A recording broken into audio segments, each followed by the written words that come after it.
Well, good morning, good morning, good morning, good morning, good morning, and good morning, everybody.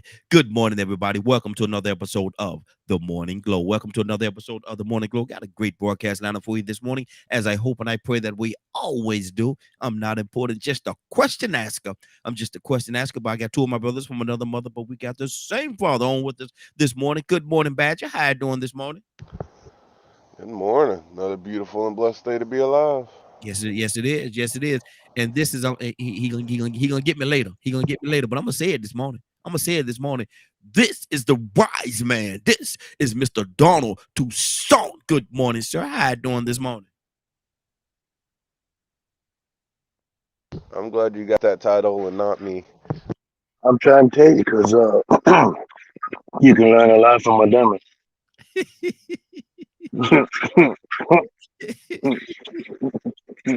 You know what? And you say that, but you know, whatever it is, it didn't come by making the right choices. It came by making the wrong and learning from your mistakes. How Eh, about that? but let me ask you this question: Isn't that most of the time? Isn't that where wisdom come from, though? Because the people that they say are wise had to go through a lot of falls. They had to experience certain things, and that's what give them the wisdom to know not to do them again. I'm a repeated offender, though. Lord. Lord have mercy. Oh, I was going to sing that But song, hold but on. No, go But that ahead, Raheem. Go ahead. You go let him go. that's Let being him go. human Yeah. though. No, no, let him go, Badger. Go ahead, Raheem. Go ahead. Knock it out the block. Go ahead. Go ahead, Raheem. Sing it. I'm gonna go. I'm gonna go. I'm gonna go to my sister because she ain't gonna let me hang myself like that. I'm gonna go to my sister. Y'all wanna throw me up under the bus. See, You I know no, my you sister. started off good. You held that note. You held that note pretty good. Okay, yeah, That yeah. why. So Huh. you just can do one note. That's it. One note at a time. One note a day. That's it. That's it. And that was it right there. That was it. I ain't got nothing other than me, man. I ain't got Hey nothing other than. Rahid, you Yes, know what sir. it sounds like? Toussaint's in a Perfection. mood. Huh? Toussaint's in a mood. Uh-oh. There. Cassandra. Good Okay. morning, young lady. Hey, Hi. look. Hey, right here. Wait. I'm sorry. Right here. Had a group of people singing, and they asked the young folks, "Say how we sound." They say, "Sound like a pack of wolves." See. Love turn to hate real quick, don't it? That hateration, boy. That hate is rough. That hate is rough. But see, appreciate. It's called. Sometimes you have to appreciate. You have to appreciate another person's skill set, skill level. I know it's hard, man. I know it is. To hear me Saying, sing like to hear me sing like I sing and knowing not everybody could do that, man, it's tough. thank It's you, Jesus. that Tuesday. Thank you, Jesus. Cassandra, good morning. How you doing this morning? Good morning. Cassandra, how am I singing sound? I Oh, plead the fifth. see, see, she only want to admit I sound good. See, she only want to admit. That's what I'm talking about right there. That's what I'm talking about right there. See, that's the very thing. I She don't shall even want not lie. don't even want to admit how good I sound. There, hold it right there. Wait, There. hold on. Is this where a white lie is appropriate? Because you're doing good. We're going to kick off where we left off yesterday. And we're going to talk about that. Now, I don't know if we're going to talk about the entirety of the broadcast, but we're going to talk about that. And we're talking about the crime level, who commits the most crimes, and how the injustice system, how some people would deem it, would call it, um, act or react to certain individuals that do crime in comparison to other individuals. And we're gonna talk about that this morning. Cassandra, well, what's on your heart based on what we talked about yesterday and where we're going today? What's on your heart? Yeah, I mean, I don't. Okay. Well, I don't.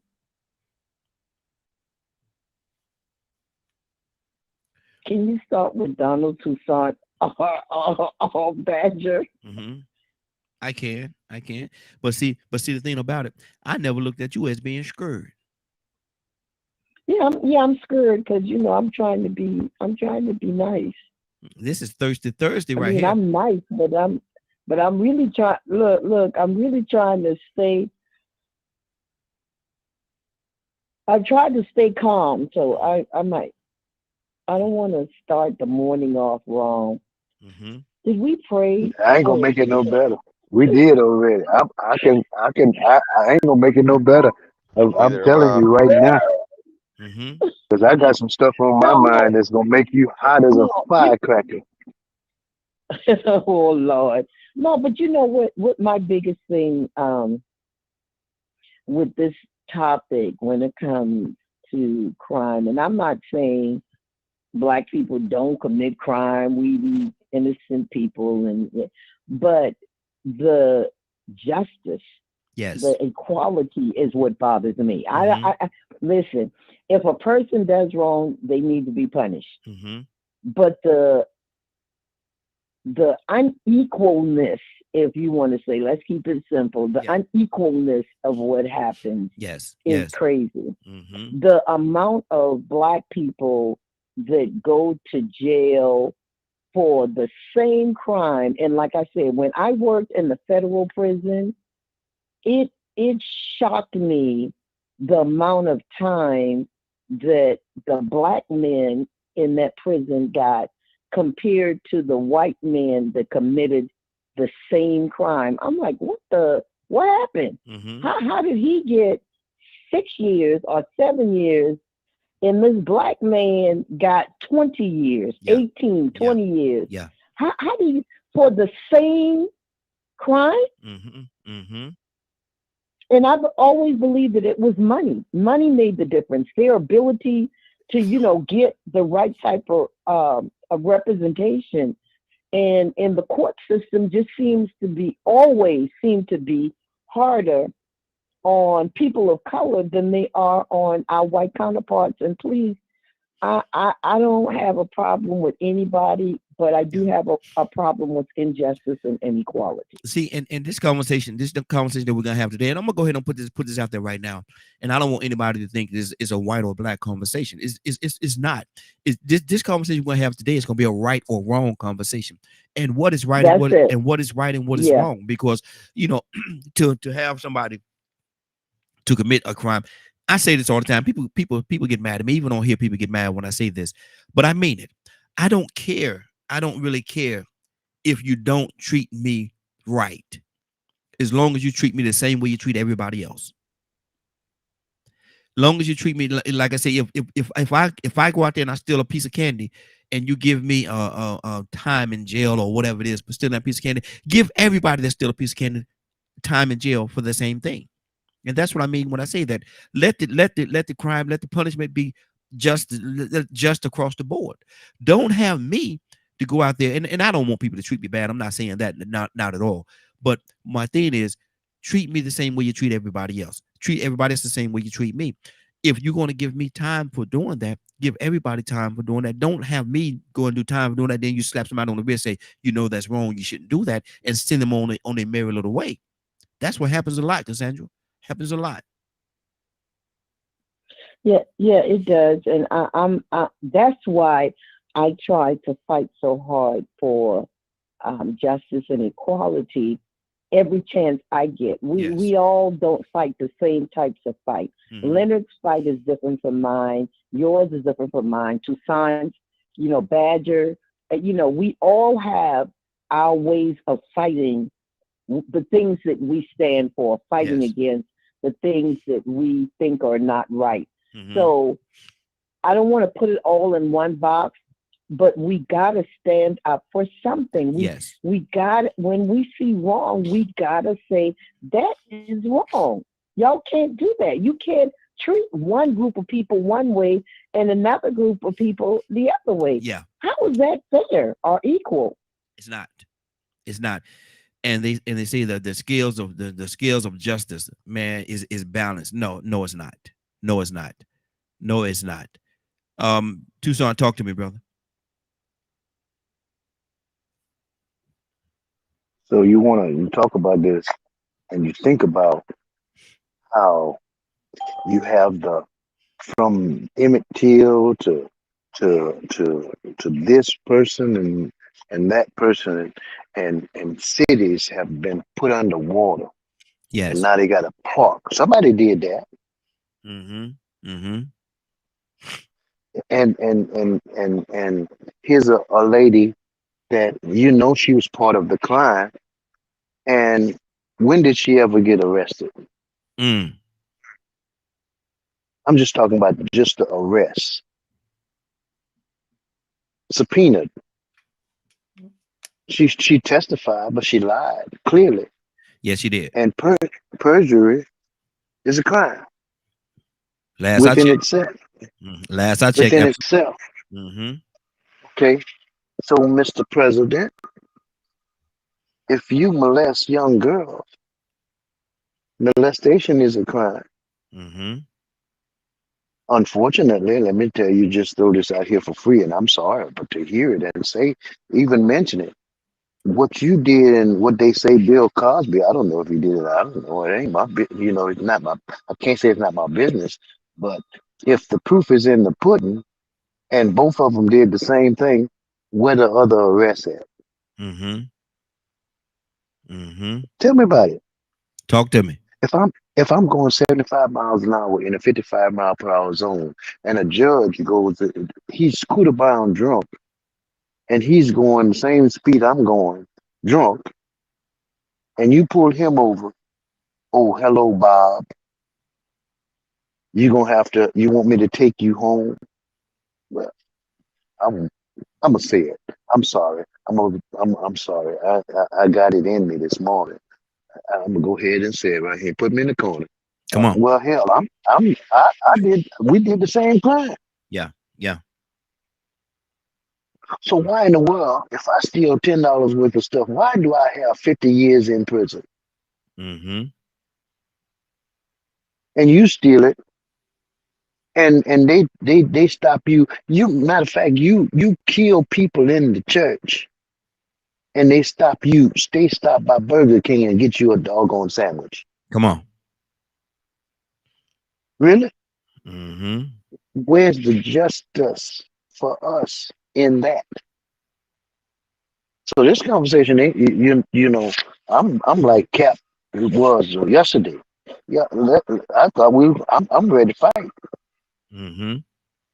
I ain't got nothing good to say about this system, this injustice system in this justice world. Wow. Mm. 508-924-3521. 508-924-3521. The pot is on the stove and it's starting to simmer. It's starting to simmer. The pot is on the stove. Badger, what's on your heart, brother? Cap, coming to you next. Man, this is one of the saddest things that has been going on for quite some time. It's just the disparity between the different races and how they're treated. Mm-hmm. um, Now I know there's a lot of news that's been being put out, um, saying that more white people are going to jail and less black people.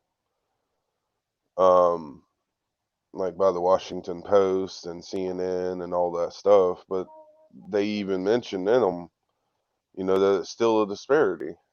Mm-hmm. The ratio is still like crazy, and it's a mix of things that cause it. So it's not something a lot of people. There's so much involved in this from the very top down, Mm-hmm. and Mm-hmm. it's infuriating to me that we are still having to deal with this problem.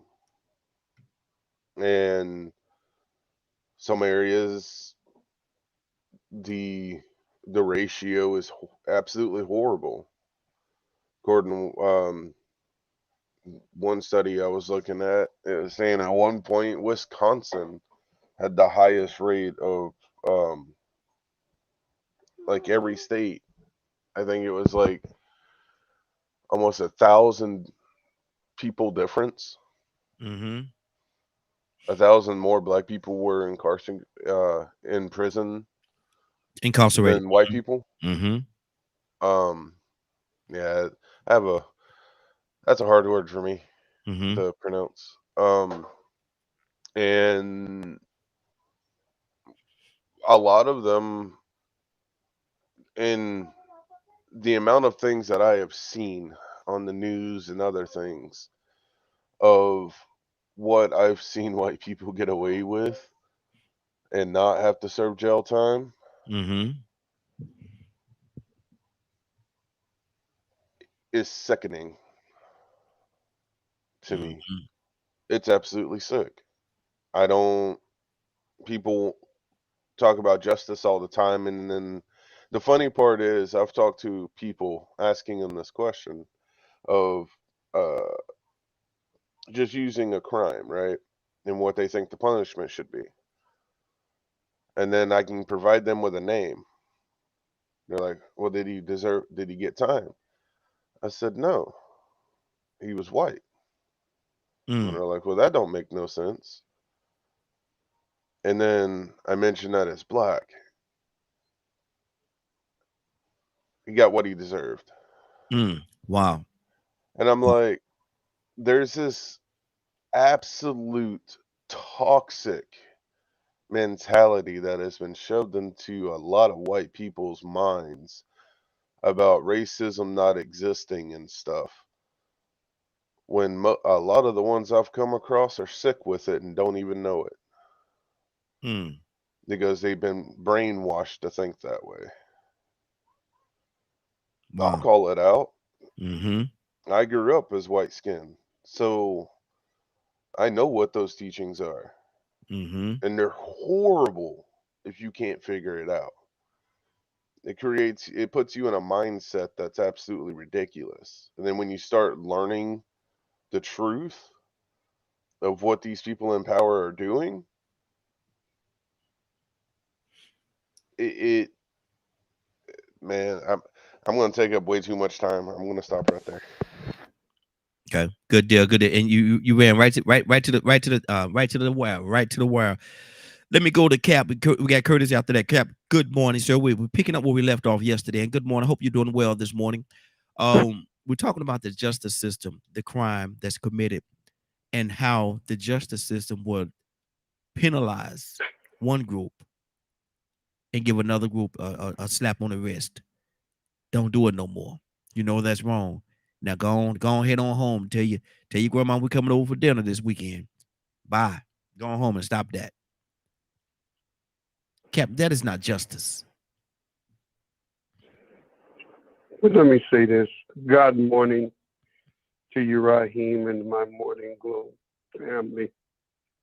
No, that's not justice. I really feel sorry, and I mean this, that white people who mean well, these are the ones that mean well, Yeah. have to suffer the embarrassment of their white racist brothers and sisters who believe Yeah. that they are superior, who believe that black people is 3/5 of a human being. They believe Mm-hmm. that to Mhm. this day. Yeah. They believe that we are the major reason this crime, and we bring in. There's some intelligent white people who are embarrassed by their own kind. And if they're not, something's wrong. It's the same, Brother Raheem. We are embarrassed. We are embarrassed by some of the actions of our own black people. Am I right? Come We're on. embarrassed. Say it. We're pretty embarrassed. Mm-hmm. But the reason why we don't feel as bad as white people's embarrassment is because we are embarrassed by our own kind because of the condition that black people have come under and the mental trauma that has been placed upon us created the kind of mindset that would allow us to do the crazy madness that we're doing. Most of what black people doing, they copying from their former master. We didn't know nothing about murder, rape, and all that. We learned that from the Caucasian man who brought us in this country under murder and rape and kidnapping. That's where we learned it from.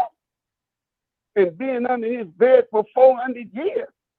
And we picked up his wicked ways. I'm sorry. We did. Now, how do we fix this?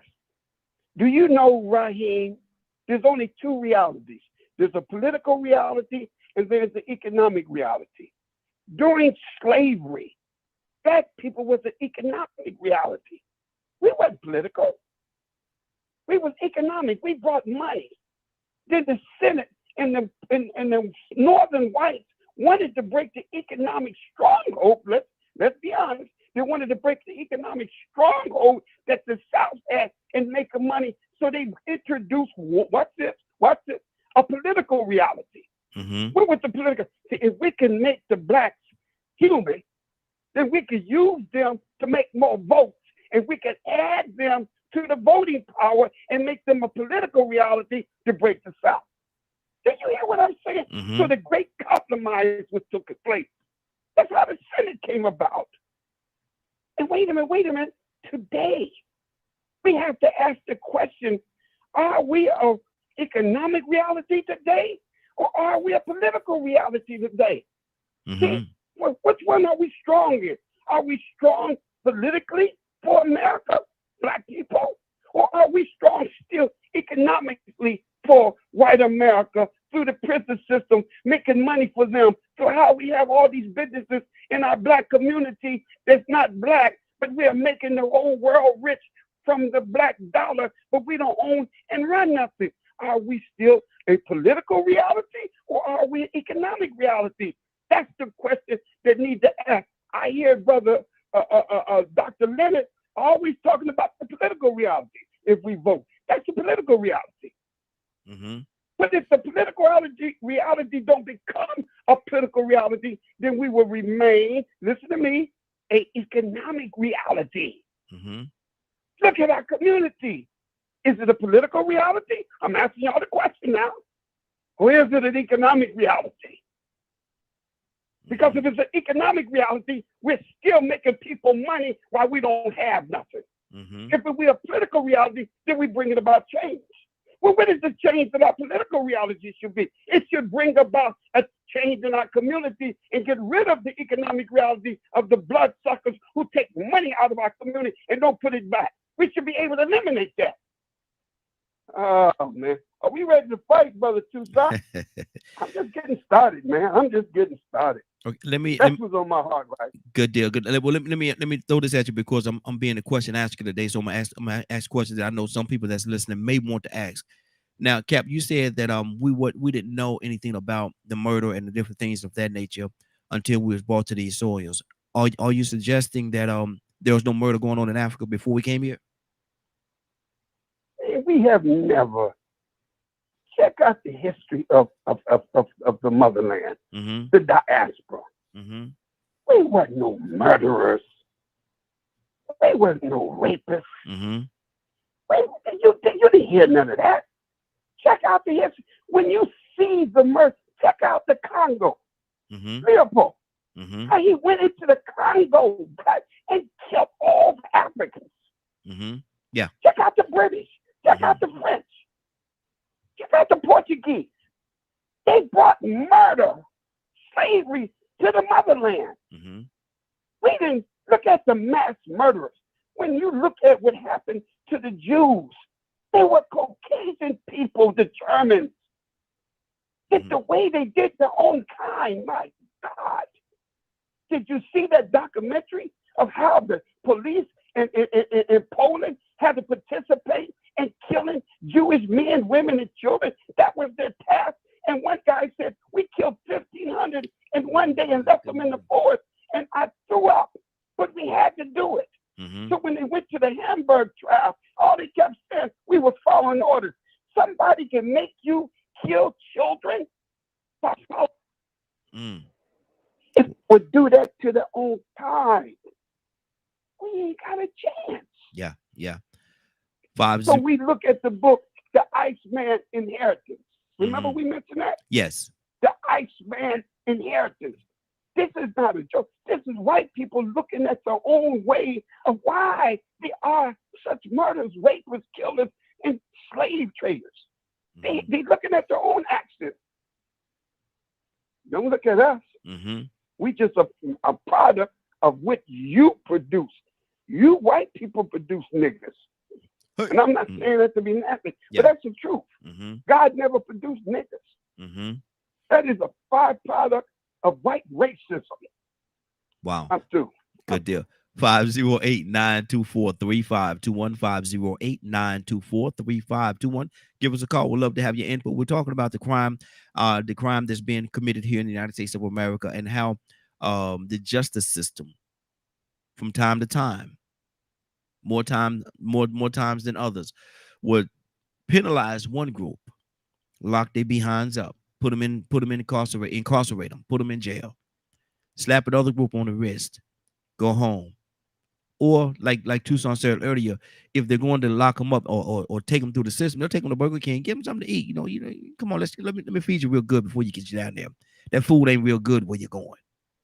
So let me take you to Burger King. What you want? Want a Whopper? Oh, you want a large fry? Oh yeah, good. You want a strawberry shake or something? What you want? A couple apple pies? Get you 2 or 3 of them. We got you. As a matter of fact, we got this card. We'll put it on the steak. Get what you want. Kurt, talk to me, brother.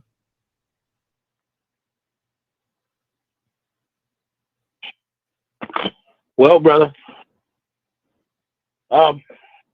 this is nothing but convict leasing. And it's convict leasing being targeted at one particular group, and it's being used to fuel the pockets of those who are in charge, and or those who getting kickbacks for making it legal and or appropriate. The first study I ever seen on this whole conviction/sentencing rate, it would throw us, because it was done by 2 rivalries. It was 2 males from the University of Michigan and a female from Ohio State. Mm. The female was from Florida, and the 2 males, I believe one of them was from Baltimore and one was from Michigan. They did a study on the conviction/sentencing rates and the actual crimes itself, meaning violent crime, non-violent crime, drug offenses, this, that, and the third. This was back in 2004, brother, 2004, 2005. And they found the very same things that we are talking about right now Mm-hmm. in their study. So we have several different films that we can throw out there. I'm just going to throw some films out there because I know I only got 3 minutes. So there was a film, Badger might know the name of the film because it was based out of Texas. It's it's a film based on true events where a neighborhood in Texas was being bombarded with constant police activity, in which police would plant drugs, plant all kinds of stuff, because the town was getting a kickback from the federal government for locking people up. Mm-hmm. Well, they're getting a kickback because they're doing convict leasing. Mm-hmm. Okay. I work for the Federal Bureau of Prisons. There's a what is it called? Something core. It's something core. Well, you can invest in this corporation on the stock market. Yeah. Them all Yeah. convicts. Yeah. They the ones that put together cell phones, the whole 9, wallets, all of that. That's what they do for work. That's convict leasing. Mm-hmm. Okay. But there's this film that everybody needs to watch. It's based on a true story, and it's based on a young lady's story out of Texas, out of this project in Texas. there's one. There's another film that Danny Glover did called Honey Drippers. Mm-hmm. There's a scene in Honey Drippers, straight convict leasing. Black dude walking down the street, sheriff pull him out. What you doing out here, boy? Oh man, I'm on my way down to the juke joint. Blah, blah, blah. No, you're not. You're on your way to jail. Well, what I do wrong? You walking in a white neighborhood. Wow. So there's all of these stories, man, that's out there that are based on true events. That University of Michigan in Ohio, the University of Michigan, Ohio State student, that was all based on the Federal Bureau of Prisons and the tracking system that governs convictions and sentencing. Mm-hmm. Mm-hmm. They found that in every category that they looked at, a larger percentage of white men were charged with the crime, but a larger percentage of black men were convicted and or sentenced with the crime. Mm-hmm. Okay, stay right there, Curtis. Now, hold your thought. We gotta move on. Gotta keep the thing moving in the 3-minute realm. I want to hear the rest of what you got to say, so don't you go nowhere. You stay right there, brother. Captain Leonard, good morning, sir. How you doing this morning? Good morning, Raheem, and good morning, Glow family. We picking up from where we left off yesterday. And right now we're talking about the incarceration rate, how the crime rate, how the numbers are different, and it's just the system that we have. In some situations, sometimes more time than others, they would slap the wrist of one person for doing something, and somebody else that come that don't look like that person would be incarcerated and placed in prisons for the same absolute thing. Now, I say all the time, y'all get upset at me. I don't care if you don't treat me right, if you don't treat me fairly, as long as you treat everybody in the same way. Not saying that I want you to treat me bad, not saying that at all, but there should be an equal justice system across the board, where if you're gonna punish one, punish all. What do you say to that? Is that what's happening here in the United States? Yes. Based on your comments before, you're gonna have to treat me right. Mm-hmm. You're going to have to do that. Mm-hmm. You know, just because you treat everybody bad, like you made that statement. Yeah. No, you're going to treat me right, and you're going to treat me fair. Mm-hmm. Mm-hmm. Else, I'm going to rebel. Mm-hmm. Period. Because that's not what I bought into this system for. Are we being treated fairly? So that's why Excuse me? Are we in this United States of America that we live in right now? Are people that look like you and I being treated fairly? No. In the justice system, okay. No, there's still the remnants of white supremacy that allows for systemic racism to exist. Mm-hmm. And so we have to constantly be against it and constantly be fighting it. It does not affect everyone the same way. Mm-hmm. That's the only difference. Yeah. Before, it affected everyone the same way. Mm-hmm. Now it does not. And it is because of the progress that we have made in the area of racism. Mm-hmm. And those things that have been identified. Kurt is always one that brings up the Kerner report. And so what people don't realize is that the Kerner report is what really led to a lot of the civil rights issues, is because of this. And so at that point in time, there was a particular president that wanted this legislation, but he wasn't just going to give it up. It had to be forced upon him. And he was the type of individual that he may not have wanted you sitting at his table, but there was no reason for the disparity of treatment of African Americans. All of the laws that were against us, codified in law based on the color of our skin, is undeniable. It is in so many covenants across the United States, so many old laws in the United States. It's there for everyone to go and read if they would like. So this is what we are against. And we fight against that each and every day because they come up with even new ways to do it. Like, say, for instance, you will hear, we all know cigarettes are bad for you. Yes. Mm-hmm. However, even to this day, there are still an argument based on, quote, the cigarettes that blacks prefer. Mm-hmm. Menthols. Now, you would think that everybody would be, yeah, let's get rid of menthols and blah. But see, that's not fair. You understand? Yeah. Cigarettes are still bad, Mm-hmm. but it's not fair to target the cigarettes that are predominantly preferred by African Americans. Mm. And so people have to understand when they say fair and equal, it's not the same concept. Yeah. It's just how we should be treated. Mm-hmm. If you're going to get rid of cigarettes, if menthol cigarettes are bad for people, all cigarettes should be bad for people. Absolutely. Why you got to identify the menthol? Mm-hmm. So you come over and you use another reason for it.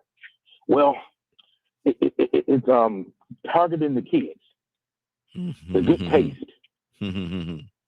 So they'll come up with all different types of reasons to pass all different types of law. And it'll be secretly disenfranchising to this particular class. Yeah. African Americans in this example. Exactly. And Exactly. so you cannot deny it if you go look. Mm-hmm. Wow, that's good. Going to Tucson, then we got a couple of people that's on the phone line. I'm gonna go to them, then we're gonna circle our way back around. Tucson, what's on your heart, brother? Talk to me. Yeah. Yeah, I was just thinking about the amount of inmates that they was just in the wrong place at the wrong time, Mm-hmm. going somewhere, and you fit the statement, you fit the description. That happened to you, didn't it, Tucson? So did. Mm-hmm. I'm picking up my kid from preschool, just getting off of work. Got my family in the car, driving 54 in a 50-mile-per-hour zone. Got pulled over by my classmate in school, and they was looking for a black man in the blue car. Mm. I said, you mean to tell me out of all the black men with blue cars, You gonna stop them all? and look, Naveen pulled me over by gunpoint. Wow. I'm looking in my mirror, trying to, I'm going speeding 4 miles over the speed limit. I'm acting, I'm not gonna act crazy, but I'm tripping because you serious? And I'm looking at him. Get on, back up, put your hands on your head, back up towards me, and I'm saying to myself, I'm following instructions, but at the same time, I know him. Man, why you got this gun out on me? Mm-hmm. And my family's in the car, probably terrified, But I know him. I don't start no trouble. I don't make no mess. Yeah. Yeah. So I'm steady talking. Why do you have that gun pull out on me? So everything kind of settled down because I follow instructions. Mm-hmm. I ain't gonna be tripping. I ain't gonna cut up, but I do have a voice. So he says to me, they had a murder, a little town that come out. I was coming from that direction. Mm-hmm. To make it short, Raheem, they was looking. I had a 97 Lumina. Mm-hmm. Come to find out who they were looking for, had a 70-something hatchback. Oh Lord Jesus. Totally different vehicle. What the heck you pulled me over for? Yeah. So, and I know I tried to speed it up, but when I got to make a report at the police department, another guy I went to school with, Mm-hmm. I would have pulled a gun out on you too. So it's not only Wow. them, unfortunately, Ryan, It's some of us Yeah. Sad. that I almost want to say then drunk the Kool-Aid because blue is a fraternity. Absolutely. Good deal. And you got 10 seconds to spare. Let me go to my phone lines and then we'll circle back around. I know some people want to say something right now, but hold on. I gotta be fair to everybody. Let me go to Stanley. Good morning, sir. How you doing this morning? And Toya with a T coming to you next, sis. Doing good. How you this morning? Hey, doing good. We got an extension of what we talked about yesterday. We're talking about the crime that's being committed here in America. Who's actually committing the most crimes and who's being penalized, punished, incarcerated at a higher rate? Who's getting a little slap on the wrist, and who's been turn around, putting cuffs on you. Turn around, let me put these bracelets on you, and taken downtown. What do you say to that? Is our justice system just? Well, nah, you know, the black man has always been the most hated and feared person on this earth. So we're always going to be, you know, the first ones to get locked up, to get stopped for nothing, and to get the under suspicion all the time. So yeah, it's not fair, and it will never be fair because of the way things have been transpired over the years. They're always going to look at us as a threat, you know. So, and white, you know, I'm not prejudiced or anything like that, but white privilege is real. You know, you can see black people doing something and white people doing the same thing, and the black people are always going to be the first one to get stopped. You know, they all pull us over, you know, running your tags and, you know, checking you just to see if you got a warrant. That's why they get behind you. You know, we had a guy with a cop that was doing that years ago. He on Friday nights, you know, he would wait by certain restaurants and wait on blacks or Hispanics to come out. Run their tag, hoping that they would DUI, hoping they had a warrant, or, you know, like a missed court date, or hoping their license was suspended or tag expired, you know, just something. And that goes on all over the United States. Yeah. We're just targeted. You know? And you would think that in this day and time, man, it's 2024 is right around the corner. It's knocking at the door, man. You would think we'll be past something like that and past that, those things happening, but it's still reality. Stanley, it's still reality, brother. Yeah, you can't get past it because it's like generational. You know, you got other cops telling other cops, hey, this is how we do it. You have white families that are still prejudiced, you know, and they passing it down to their children and their grandchildren. So I got a text a couple of weeks ago about the new State Patrol classes coming out. You know, say this new State Patrol class ain't playing. Yeah, it's going to be tough on black folks, and it's a lot of things we're not paying attention to. Like I think we talked about bricks earlier in the month. I believe I talked to you about it. Yes, you did. About how in January 2024, how the dollar is going to change, you know, in the United States. So there's a lot of things that's happening and we're not paying attention to. We're worrying about the materialistic things, and we're getting away from the real things. You know, like I said, people want to be divas and queens and kings and all that. We always want to feel good about ourselves and feel important about ourselves, but it's some stuff that we've got to start looking at as far as a people, you know, to get to do better things to our communities and as our people. Exactly. Because there's a lot of things we're just not paying attention.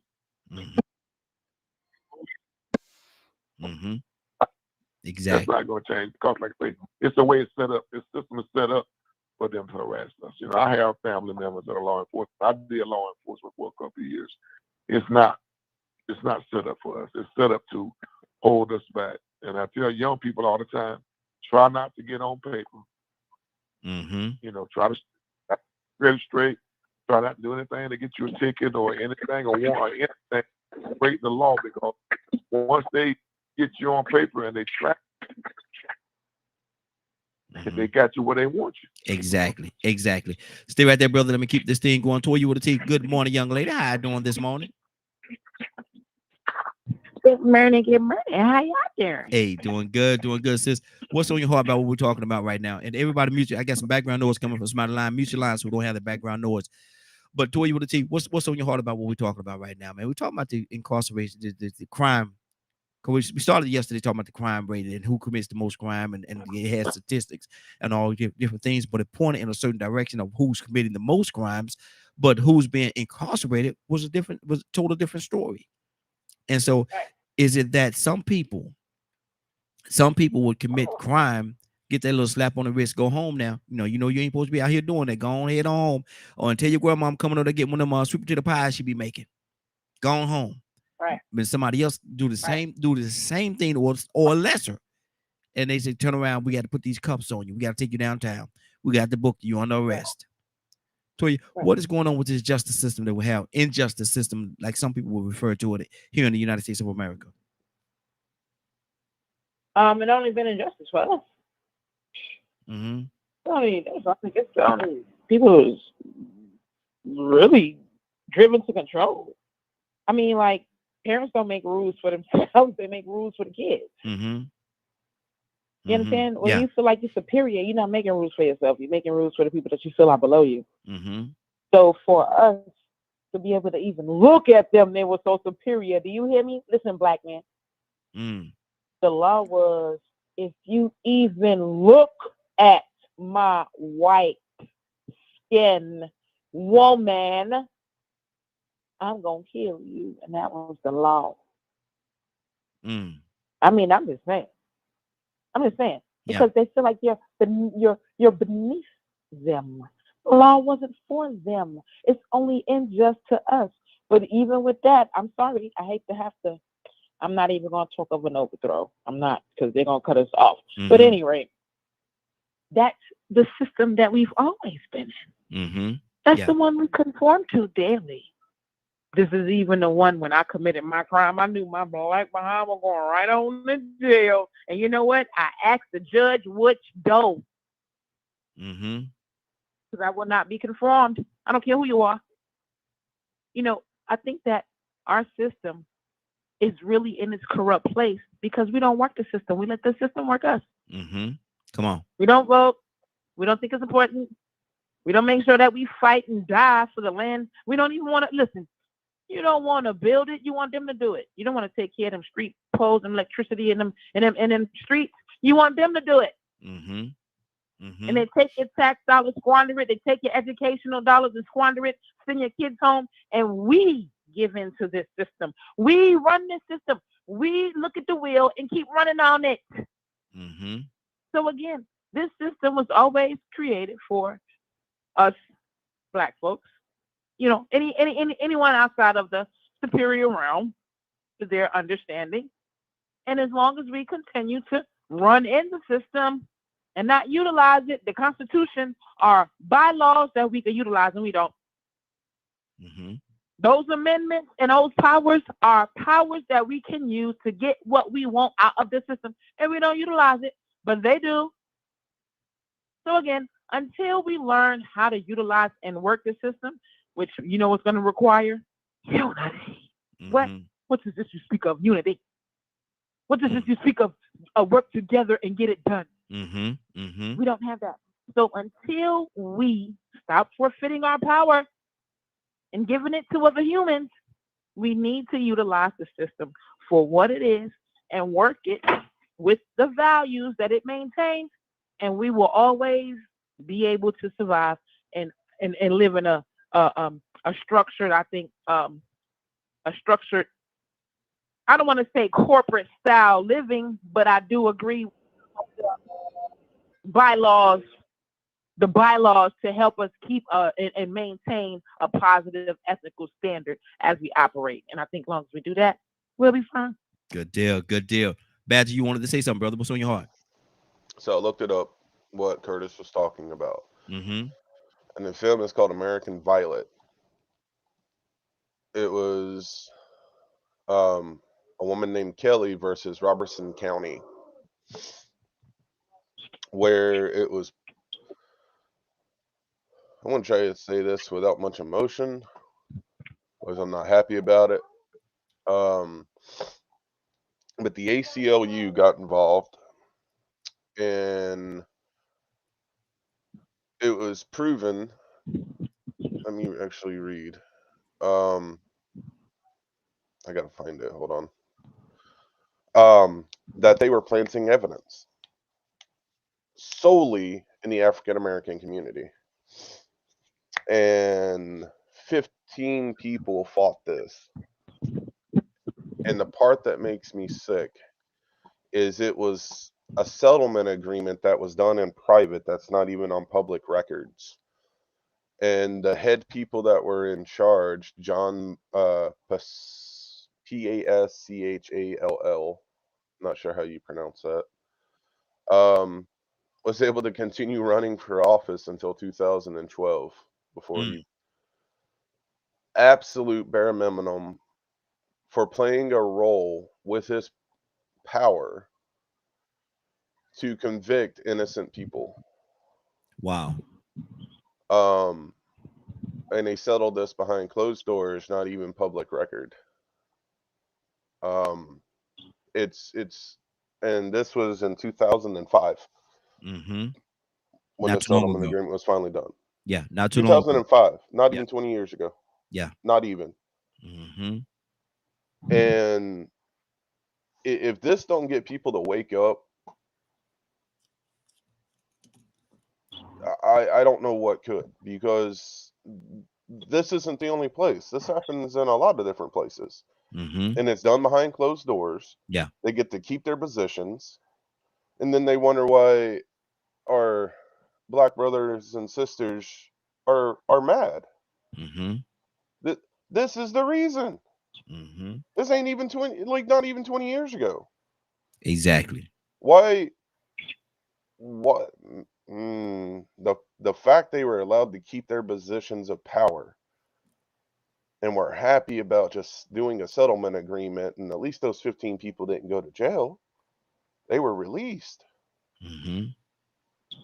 For 5 years they had to fight this, putting kids through all this nonsense and torture of not knowing if their mother or father is going to be thrown in jail on fake charges that were planted.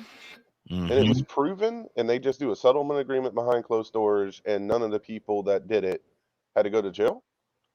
And see, and I know when you said what you said, it wasn't from a bad place. It was actually from a place of love.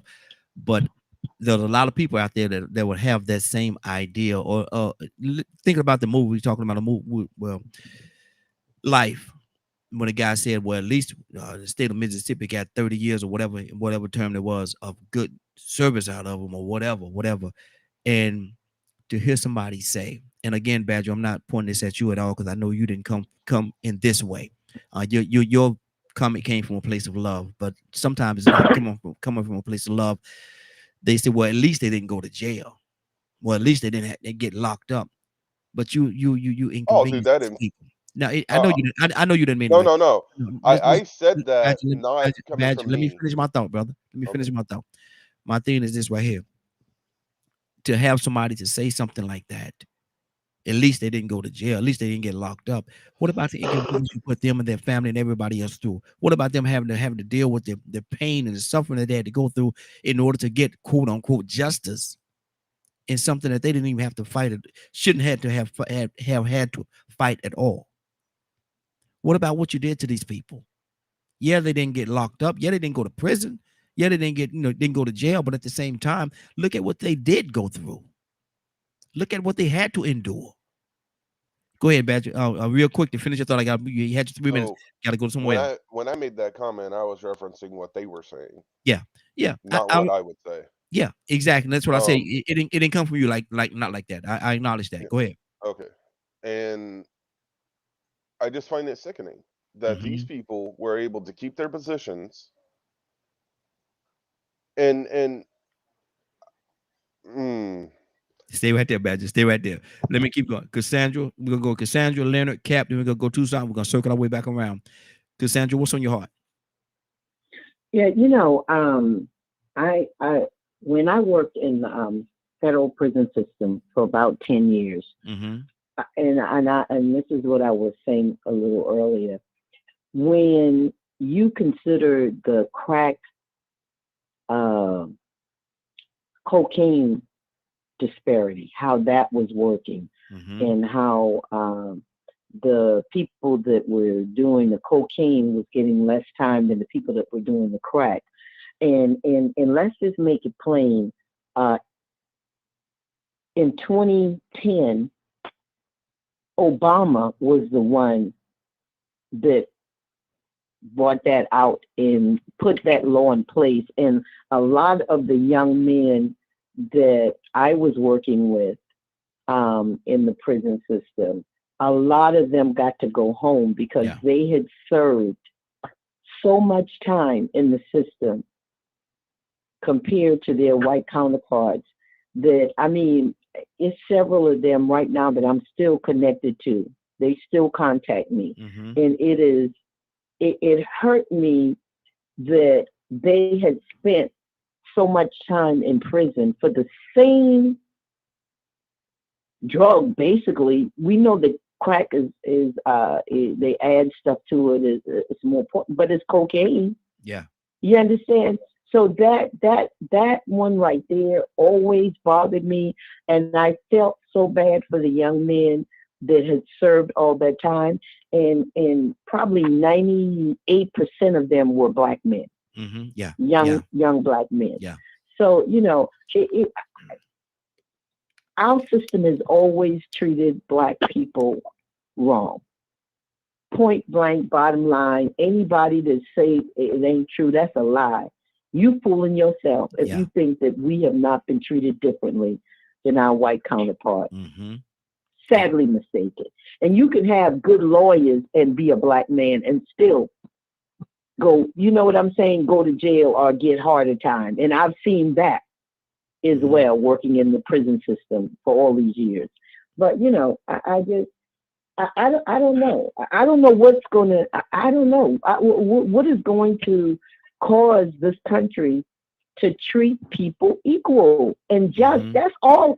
Ain't nobody asking you to give us no, do us no favor, but can you treat us justly and equal? That's the only thing I'm saying. Exactly. And I know TikTok, I'm not able to get to each one of your comments because I'm multitasking over here, but you can definitely give us a call, 508-924-3521, 508-925. We definitely love to have your input. Again, 508-924-3521. Let me see who I said I was going to go to next. Captain Leonard, talk to me. Then Cap coming to you. Then we're going to Tucson. Leonard, what's on your heart, brother? I think that, people are saying, what we're going to do, what we're going to do. We know what we need to do.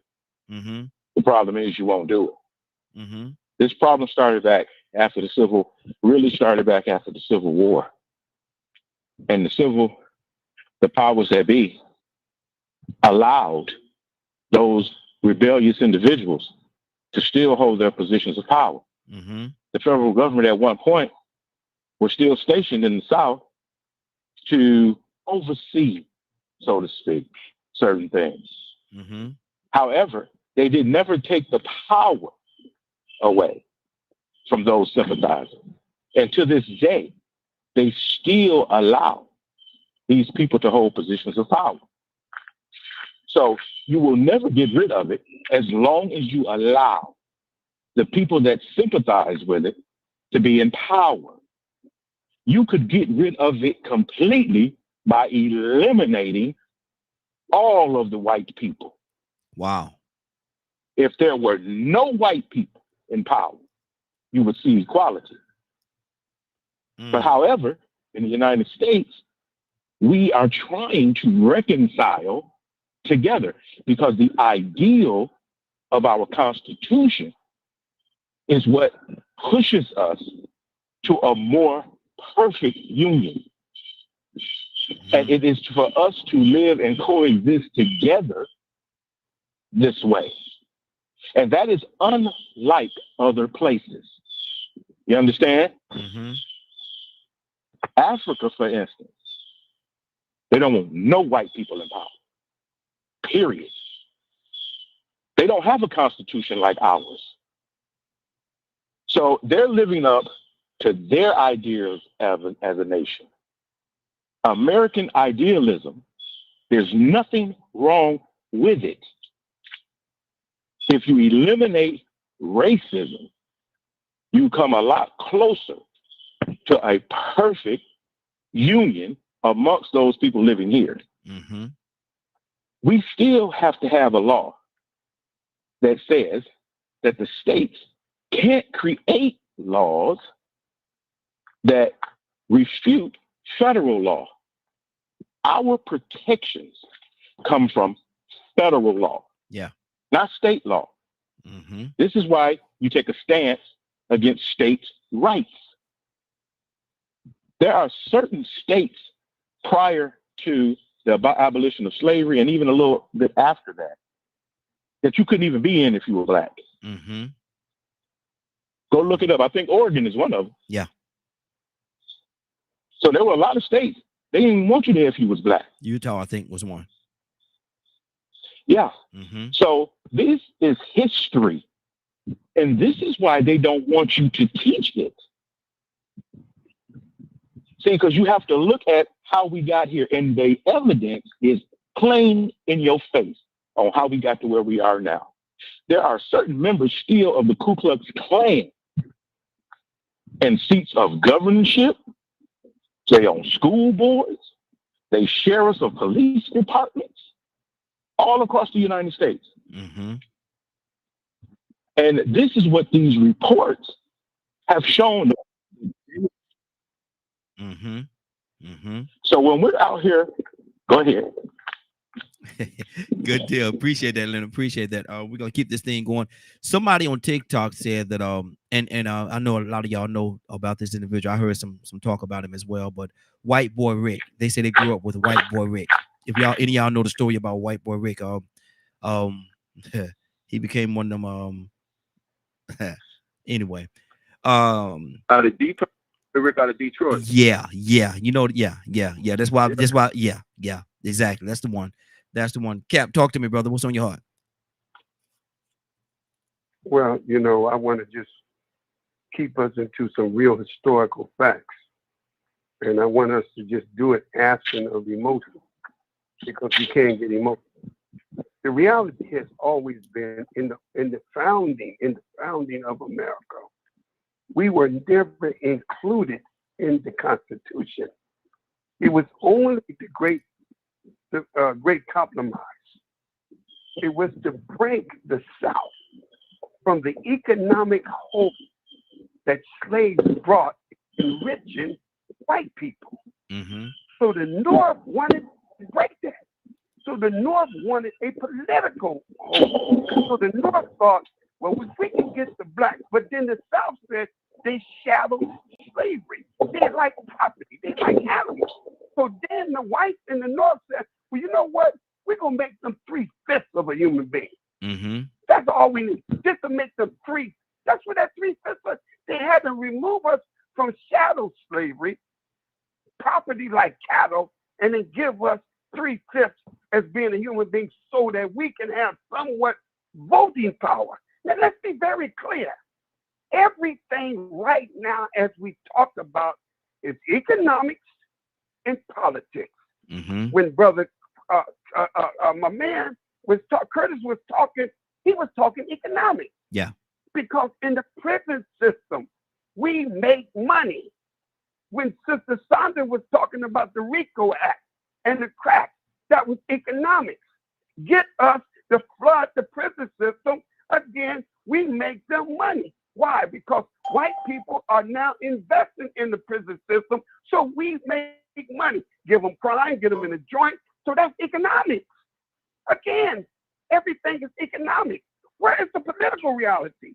That's what I keep hearing Leonard. The political reality is shadow. Because if we can make the political reality strong, we can kill the economic reality. We can stop being tools and fools for the advancement of another people. But if you look at the political judges, the federal judges, they have a racist mind. They do believe that black people are 3/5 of a human being. They would never give us justice if they look at us the same way the white racists look at us. I don't care if you're a judge or whoever you are. If you believe that Negroes is inferior, but you're a judge. You're never going to rule with justice for us. Mm-hmm. So you can't change the mindset of a federal judge or a state judge. If most of them have a white racist mentality, here we go. We're in trouble again. Because they have white privilege. They live in gated communities. They don't see us as friends. They see us as foes. This is in order for them to justify their lifestyle. They want to justify their lifestyle. They don't want to deal with the reality. Look here, that 379 years, listen to me, black people. For 379 years, we were in physical bondage. We were slaves. I'm going to say that again. 379 years. Mm-hmm. You're not going to be able to bring a people from that kind of trauma and no one is not going to bring from that trauma in 200 years. If we were slaves for 379 years, and look, we only 175 years from freedom. Mm-hmm. Yes. We got a long way to go. Don't be mad, but the struggle is still on. We still got to ask the question. Ask the question. When you make your answer with Brother Raheem, are you talking about the political reality of black people, or you are talking about the economic reality, how we make people rich in our condition? Are you talking about the power we have politically? How we able to arrest Donald Trump, the sister, judge, the political moves we making? Make sure when you talk, which one are you talking about? The political reality of black people or the economic reality? Which one is stronger?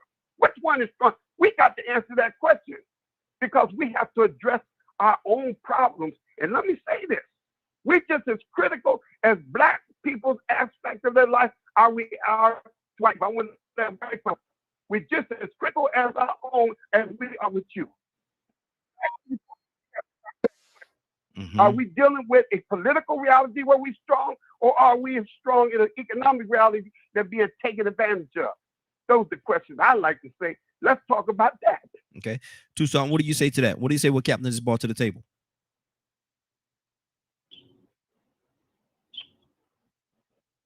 Tucson, you there?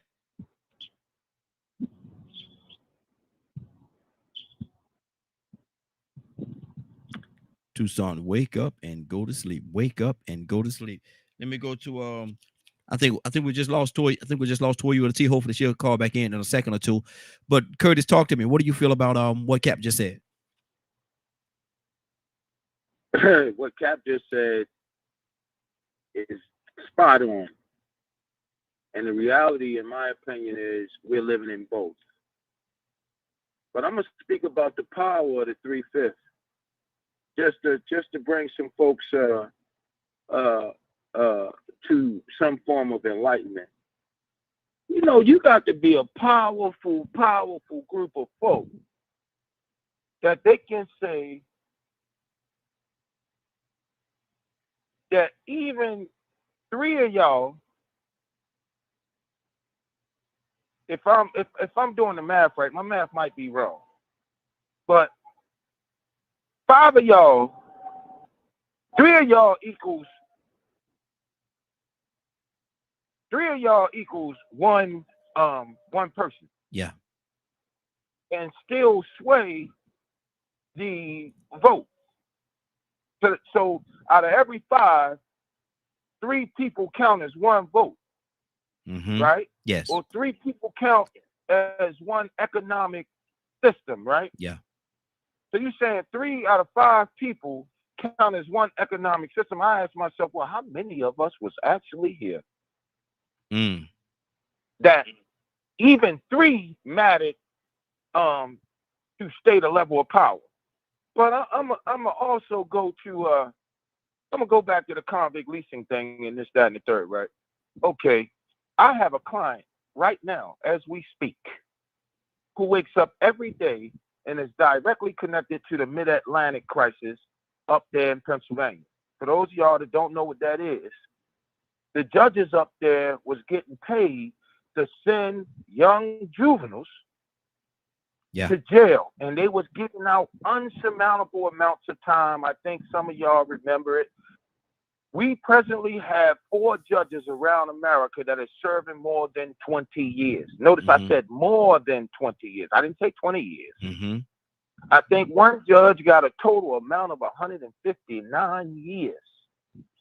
He had been sending young black boys to prison for 20 plus years consistently for the last 30 years. Mm-hmm. To address Leonard's comments, which was so true, but I'm going to take it further. Dog, we tried, man. I swear people trying, man. But when you look at such things as August 1985, August 1995 in Philadelphia, when they blew up that whole block, when you look at things such as the assassination of Dr. King, the assassination of Malcolm X, the assassination of Medgar Evers, the disenfranchisement of those who have tried to push things forward and have moved things forward, when you look at the disenfranchisement and the assassinations, at some point people are going to say, man, hold on, man. Is this really worth it? Mm. So are you suggesting in a roundabout way that people has become fearful to take that step? I'm not fearful. Mm-hmm. No, that's not what I'm saying. Okay. No. That's why I'm asking a question. I'm a question asker. People have become tired, man. And that's why we have a younger population of folk between the ages of 23 and 37 that ain't taking it no more. It's like, oh, I sent you that. I sent it to you text. Yeah, I got it. Raheem, so you can you got it. Yeah. But so I think that's why old girl out of Ohio, I think it was Ohio. No, was it Ohio or was it Minnesota? The black girl. The Monopoly, the girl that explained everything going on through Monopoly. I think y'all remember because she went viral. They had on all the news stations and everything when she explained what we're going through from the perspective of the game of Monopoly. I think you have a population of 23 to 37-year-olds that, real talk, they ain't taking it. Good deal. And they got as much guns as possible. When we talk right here, let me end right here. When we talk about the discrimination and the privilege, for those listeners that don't understand, I'm going to say this to you. This is actual factual, taken from actual numbers by the Southern District of New York's Attorney General's office. Our last president inflated his property values to $1.6 billion. The actual value, the actual assessed value, meaning Raheem, Badger, Cap, Leonard, Cassandra, myself, as assessors went in, looked at the property, looked at what the market value is, and this, that, and the third, assessed his properties at $629 million. Yeah. That man overflated his properties by roughly 56 to 57%. Good deal. Got to keep it moving, Kurt. Got to keep it moving. Absolutely. Let me go to hold on, who I say it's gonna be. Oh, Stanley. Stanley, talk to me, brother. I know you got it on your heart right now. Talk to me.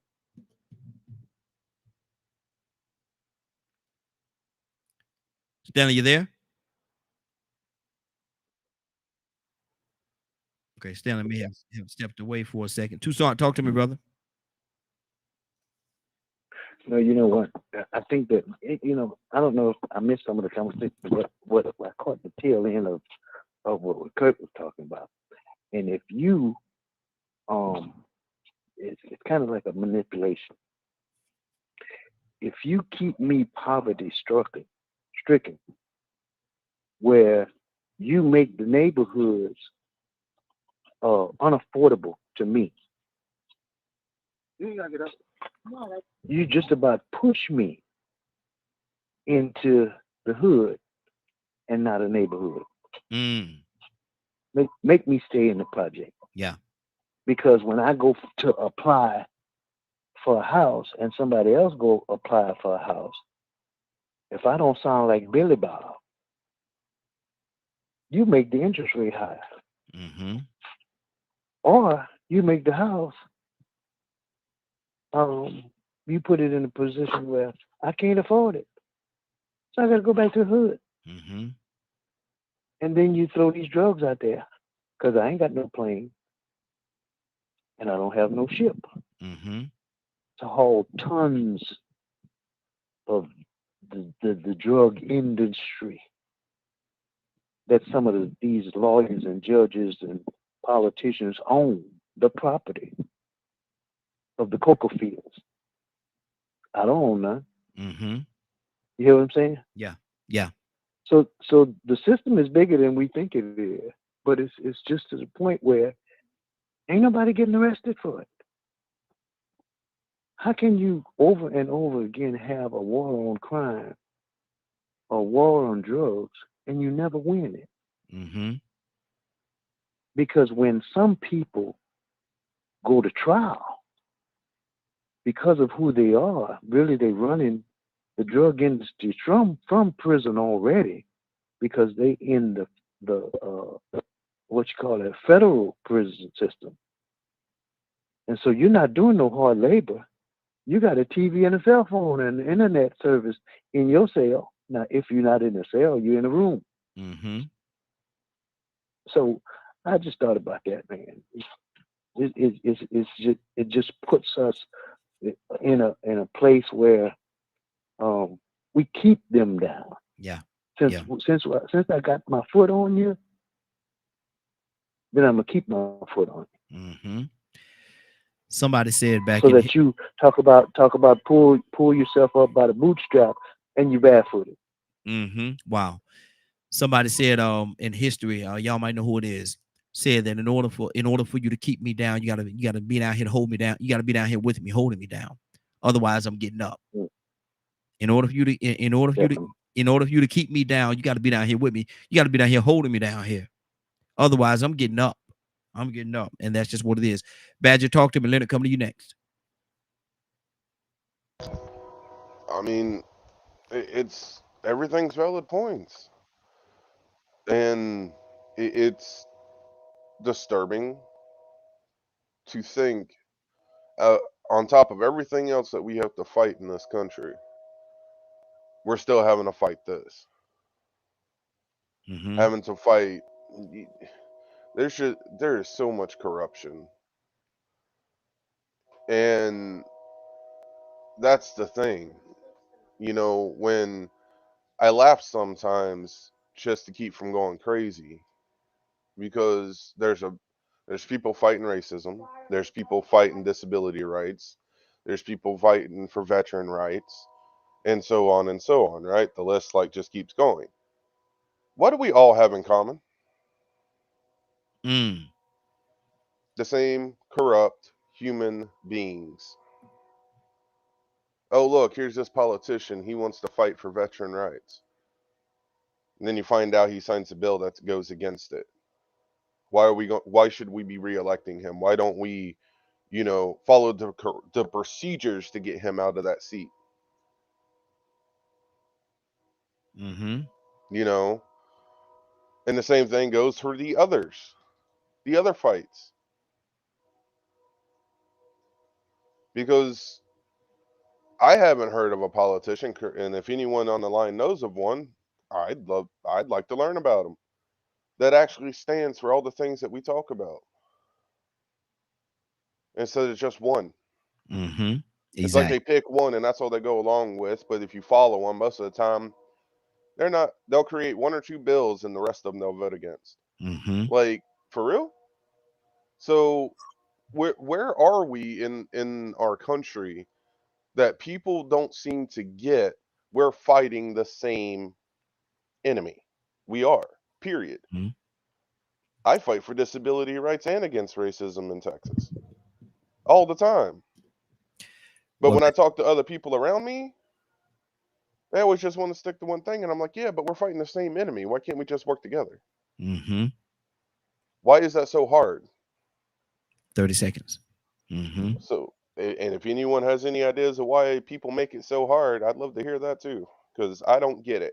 Mm-hmm. Wow, good deal, good deal. Leonard, talk to me. And man, our brother Rico done came back. I ain't even see him on that. He done snuck in on us. So Rico, coming to you next, brother. Leonard, what's on your heart?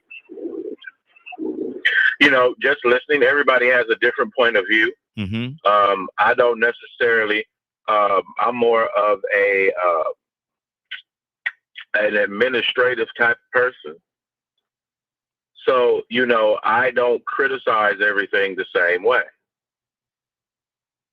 So I'm looking more at behavior and things of that nature. That to me is separate from critical race theory. Mm-hmm. There are some people who believe that they are always going to be less than. Wow. And that's a personal problem. Mm. I don't mix is that defeatist attitude with governance.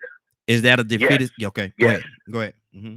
Yes, there are some people who will never believe that they were ever able to do anything outside of white folks. Wow. That's not my community. Mm-hmm. And I don't represent that. So I'm more about those things that actually disenfranchise African Americans, as opposed to how African Americans feel about their situation. Mm-hmm. I personally don't care about how you feel about your personal situation. Mm-hmm. As a governor or a leader, I have to balance all of those things that are granted by the Constitution. And it doesn't, and part of that task is not making you feel better about your situation. Mm-hmm. So you'll never get close to the strategy of the enemy if you never believe that you can win. I don't represent losers. Mm-hmm. If you have already accepted the position that you are inferior, you can keep it as far as I'm concerned. Mm-hmm. I don't represent you.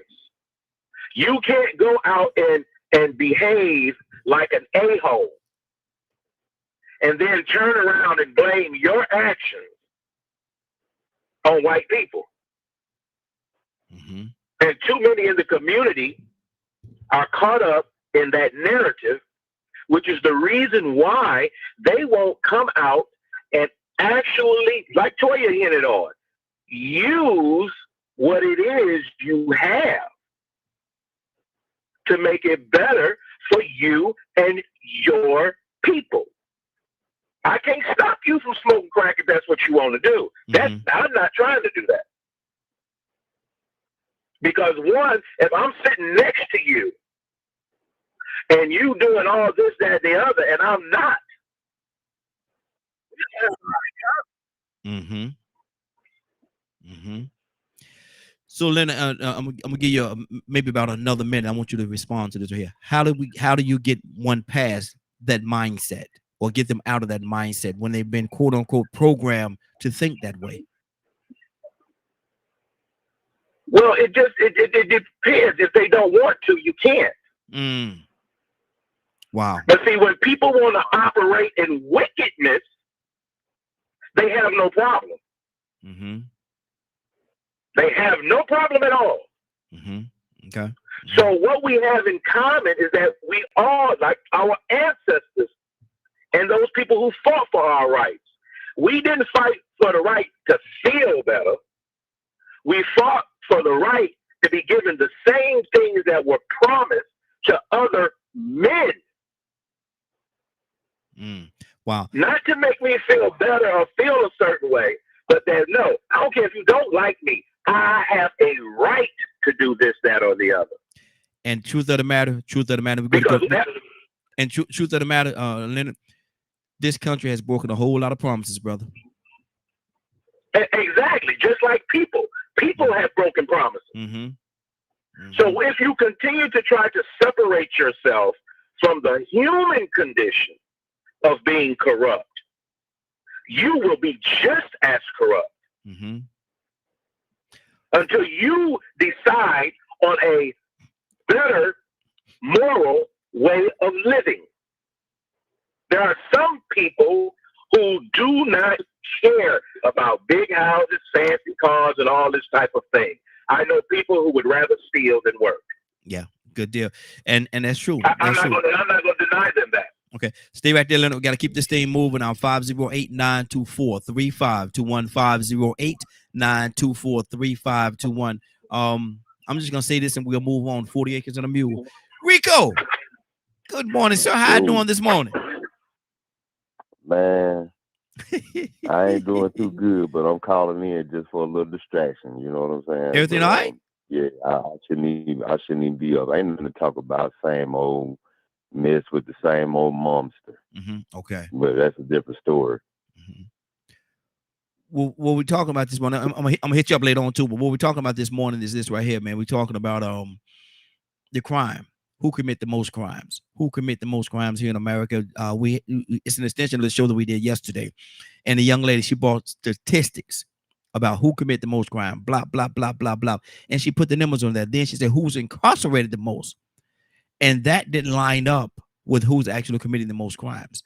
So I'm asking the question: Is there a situation, or is there a situation where some people will commit a crime, get a slap on the wrist, go home, tell mama, tell your grandmama, come on, I get one of my sweet potato pies, and somebody else commit a crime that don't look like them, they look more like you and I, and they say turn around, you're under arrest, and they put them cuffs on them, take them downtown. Is there any justice? Is there any balance in this justice system that we have in America? No, we already know there ain't no balance in none of these systems. You know, you say it's a continuation of yesterday, but it's actually a continuation of the day before yesterday too, because if you pay attention to that video that you played, where that woman talked about being economic slaves. Yeah. They created an economic system. Who were they? The same people that created poverty. You know, I like what Cap said earlier, man, because it goes all the way back to the beginning of what made America become what America is, and that is the richest, most dominant superpower on the planet. They did it on the backs of human beings, human trafficking. And so that lets you know that their intention was to use human bodies for the benefit of their best interests. And once human rights and started spreading around the world, and people started saying, we ain't gonna shop with y'all because we see what y'all doing to them black people over there. We hear about the chattel slavery stuff. They said, well, you know what? These people waking up, they rebelling, they trying to hold us to their word about the Constitution. Let's continue to move the ball, like Donald Tucson like to say. They like to move the ball. And to continue moving the ball so they can continue to maintain this system that made America as great as it is, even though they didn't stand by their word, they create another system, which is supplemented by another system, which is supplemented by another system. And we want to be a part of all of them. We want to be a part of it. And the thing is you start asking a question, because we know that your crime, the sentencing guidelines, they don't match up. The crack laws, COINTELPRO, how people get certain time, affluenza, bias, inflation. You know, I say all the time, there's no righteous justification for inflation. The only thing that could justify inflation is greed. Yeah. That's the only thing that justifies inflation is greed, not demand, because a lot of stuff gets thrown out, wasted. So we ask ourselves, you know, how do we stop helping these systems that actually help the original system continue to succeed? And it's by you having minimum participation, like the Amish, like the Muslim Brotherhood. You know, because it's hard. You see, you know, when that woman said that on that video about the birth certificate, if you can't get a birth certificate, you can't work. And so now we'll trick people into voluntarily introducing themselves into economic slavery. Why? Because we want access. Oh, without money, you can't go to the doctor. Oh, without money, you can't buy these expensive shoes. Oh, without money, you can't pay your bills. If you without a birth certificate, you can't get a job to get the money. So it's all these systems that they continue to create that we want to be a part of. And then you go and look at the other statistics. Not only are we being sentenced at a higher 30 rate seconds. Mm-hmm. for the same crimes, but we also doing a lot of the more consuming and wasteful spending. Mm-hmm. So why does it continue to succeed? Because we contribute to it so much. We are so codependent on it. We won't end, Mm-hmm. you know, and so it gets to a point where the only way we will be able to wake up out of this, because some of the people, you know, what the last person said about the program, some people, Mm-hmm. some people don't want to admit that they're economic slaves, and some people don't realize it. Some people like it. But the thing is once you could quit overindulging and making yourself so codependent on the wasteful things that these systems have you demanded on them, maybe you can just concentrate on the things that you need to participate in. Good deal. For your best interest. Absolutely. Absolutely. Stay right there, Rico, if you can, man. We're going to keep this thing going. We're going to circle our way back around. I want to go right now to Cassandra. Cassandra, are you there? Yes, I'm here. Cassandra, though we hate or we have a strong dislike of this system and how it's put out there and how it's presented to us, are we, like Rico said, are we contributing? Are we buying into it in the way that we spend our money and the things that we do? Are we really supporting the system? I guess would be a better question. Well, I guess, yeah, but okay, so let me just be transparent for me, okay? Mm-hmm. So I'm retired, right? Retired early at 62, and what I get in retirement does not sustain me for a month, because you think about paying for an apartment, paying for whatever. So I have had gotten help with SNAP. Mm-hmm. And that's the TV, the news show that I did a couple of days ago was about how that benefit, if they shut down, how it would affect me and 700 and something thousand people that are getting SNAP, right? So you can say that I'm playing into the system or whatever by getting SNAP. But for me and a lot of other people on fixed incomes, we need that. You understand what I'm saying? I've worked hard. I've worked since I was 11 years old. So whatever I get, you know what I'm saying? I feel like it's okay. And I don't feel bad about it. And I'm not ashamed of it because I've always worked hard and I still work hard, So I don't know whether it's playing into it, but I feel like if people have a need, that we should have programs to help those people. The homeless people that I deal with, it hurts my heart to see them under the bridges, and I'm going and taking them, personal care items and food, and, that should not be in this country. But guess what? If they're going to get out of it, it's going to take some type of social program to help them get out of it.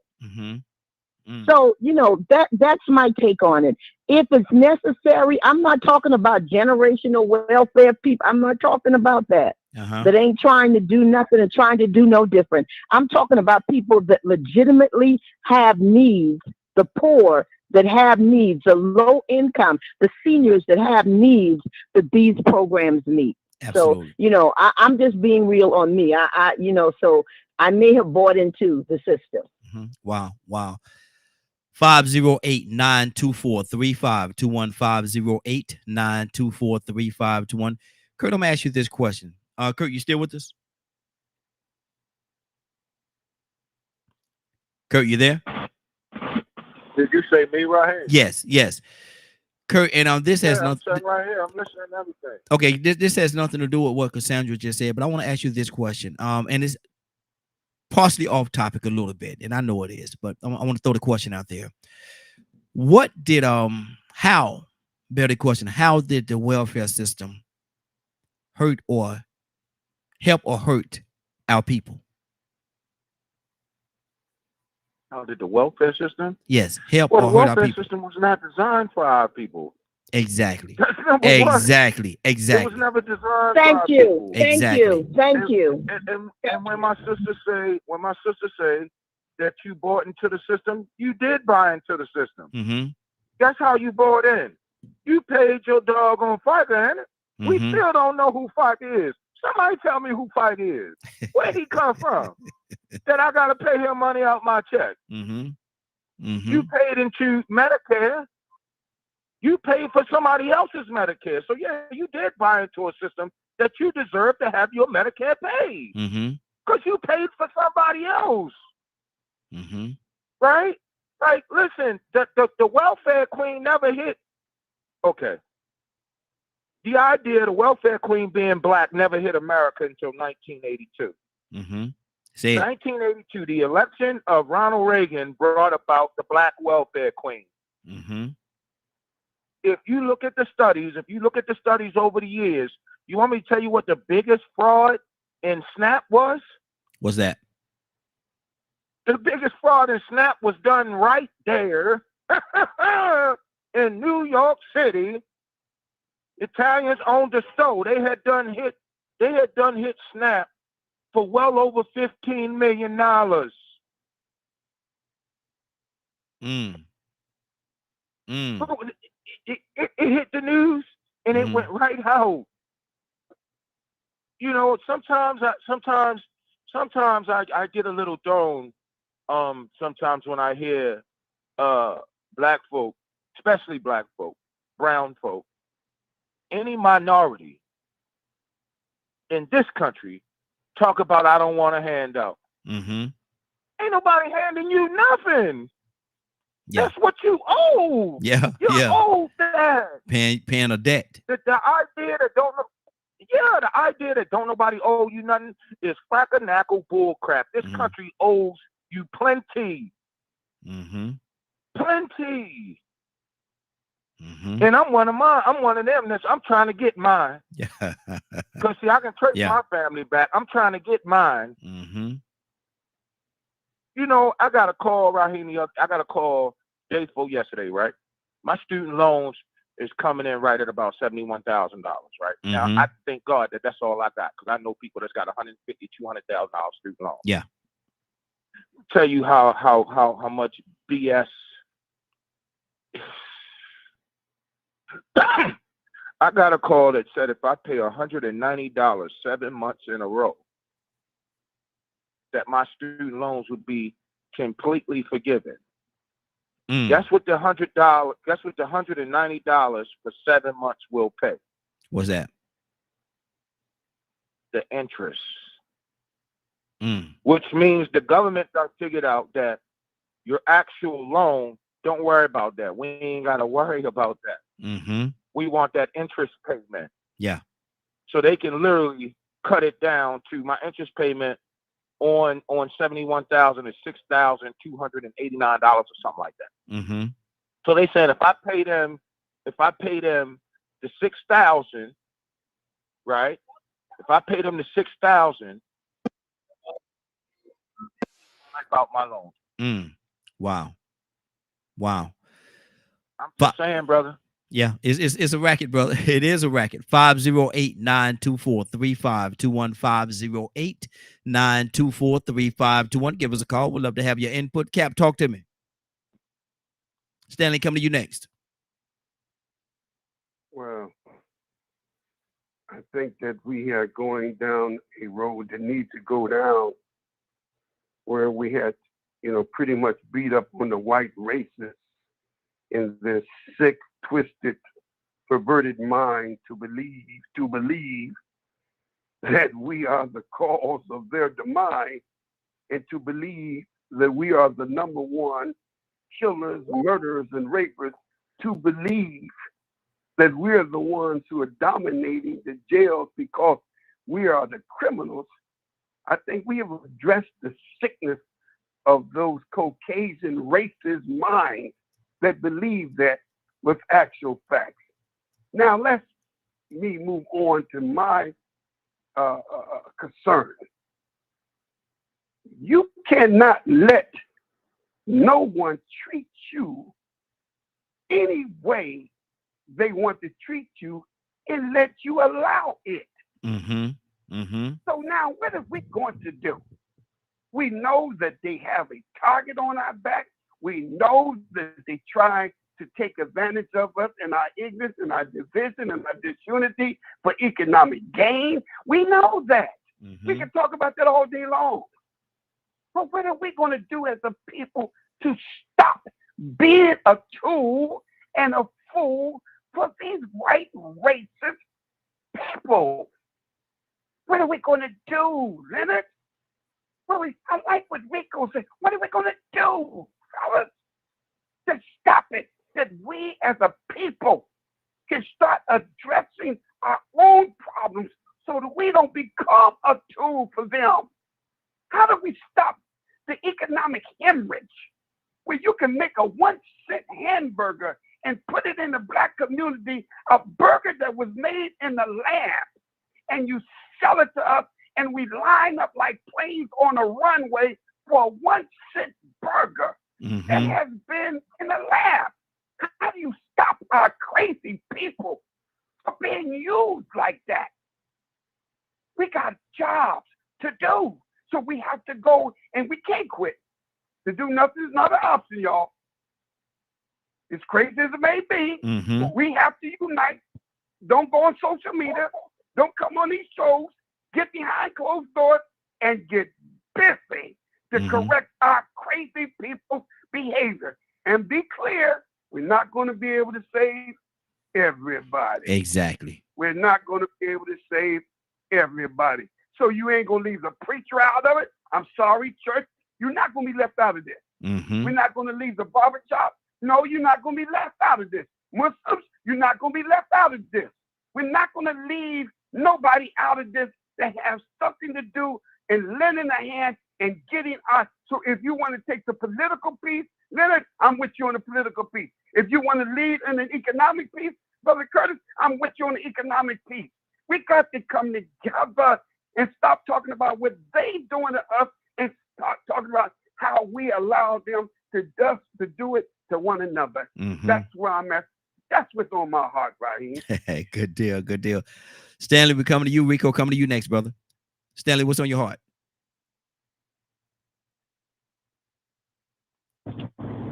Well, you might not be able to hear me, man. I'm on the road on my way to the doctor, but I think a lot of this is here we're talking about people letting certain things happen. There's a lot of folks out there on drugs and homeless and different things that they didn't choose to do that.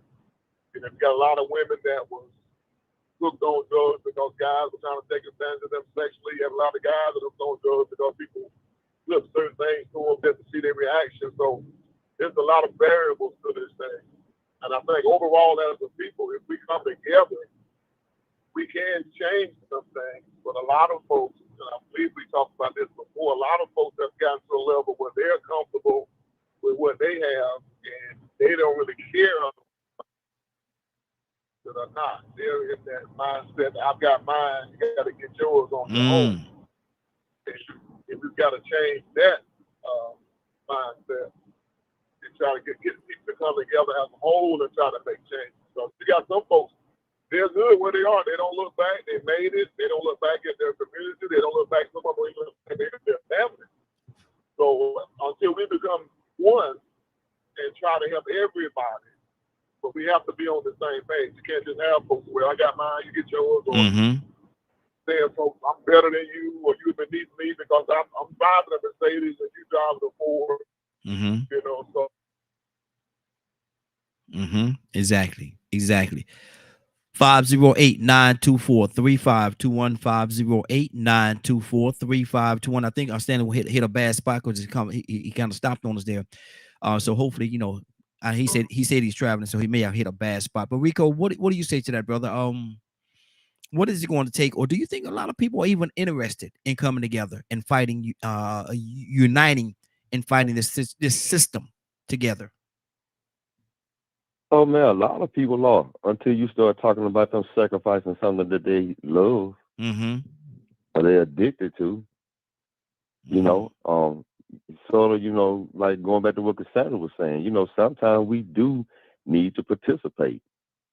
And if we don't have a birth certificate, if we don't play the game the way that they want us to play it, we won't be able to participate in the things that we need these systems for. Mm-hmm. So sooner or later, you'll end up having to sacrifice and give up some things, like keeping a man out the house. Oh, you want these benefits? We'll give them to you, but you gotta take that pappy and don't let him be in there when we come do this inspection. You gotta give up something. Mm-hmm. You know what I gave up trying to get visitation with my son and getting the judicial system and family courts involved? What's that? They gave me less access.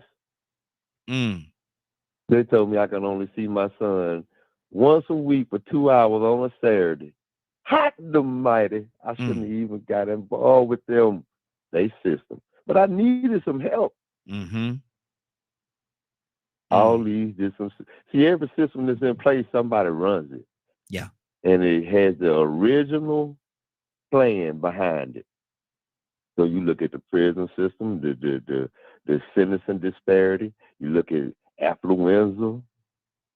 You look at all these different things, man, and it comes back to, man, I got to limit my participation in this system. But you know what's going on, man? Americans are addicted and under the influence of the lifestyles of the rich and famous. Yep. Mm-hmm. And then after I hear the statistics that black people are the most wasteful spenders, that means we addicted the most. Mm-hmm. We can't wait to be integrated so we could be a part of this American dream. The lifestyles of the rich and famous gonna keep you tied up in there. Mm-hmm. Because then sooner or later you want to participate in all the extravagance and all the finer things and all the convenience. And you don't want to grow your food, you'd rather buy it. And you want to buy the best food and the best clothes, best linens, best shoes, alligator, ostrich. Mm-hmm.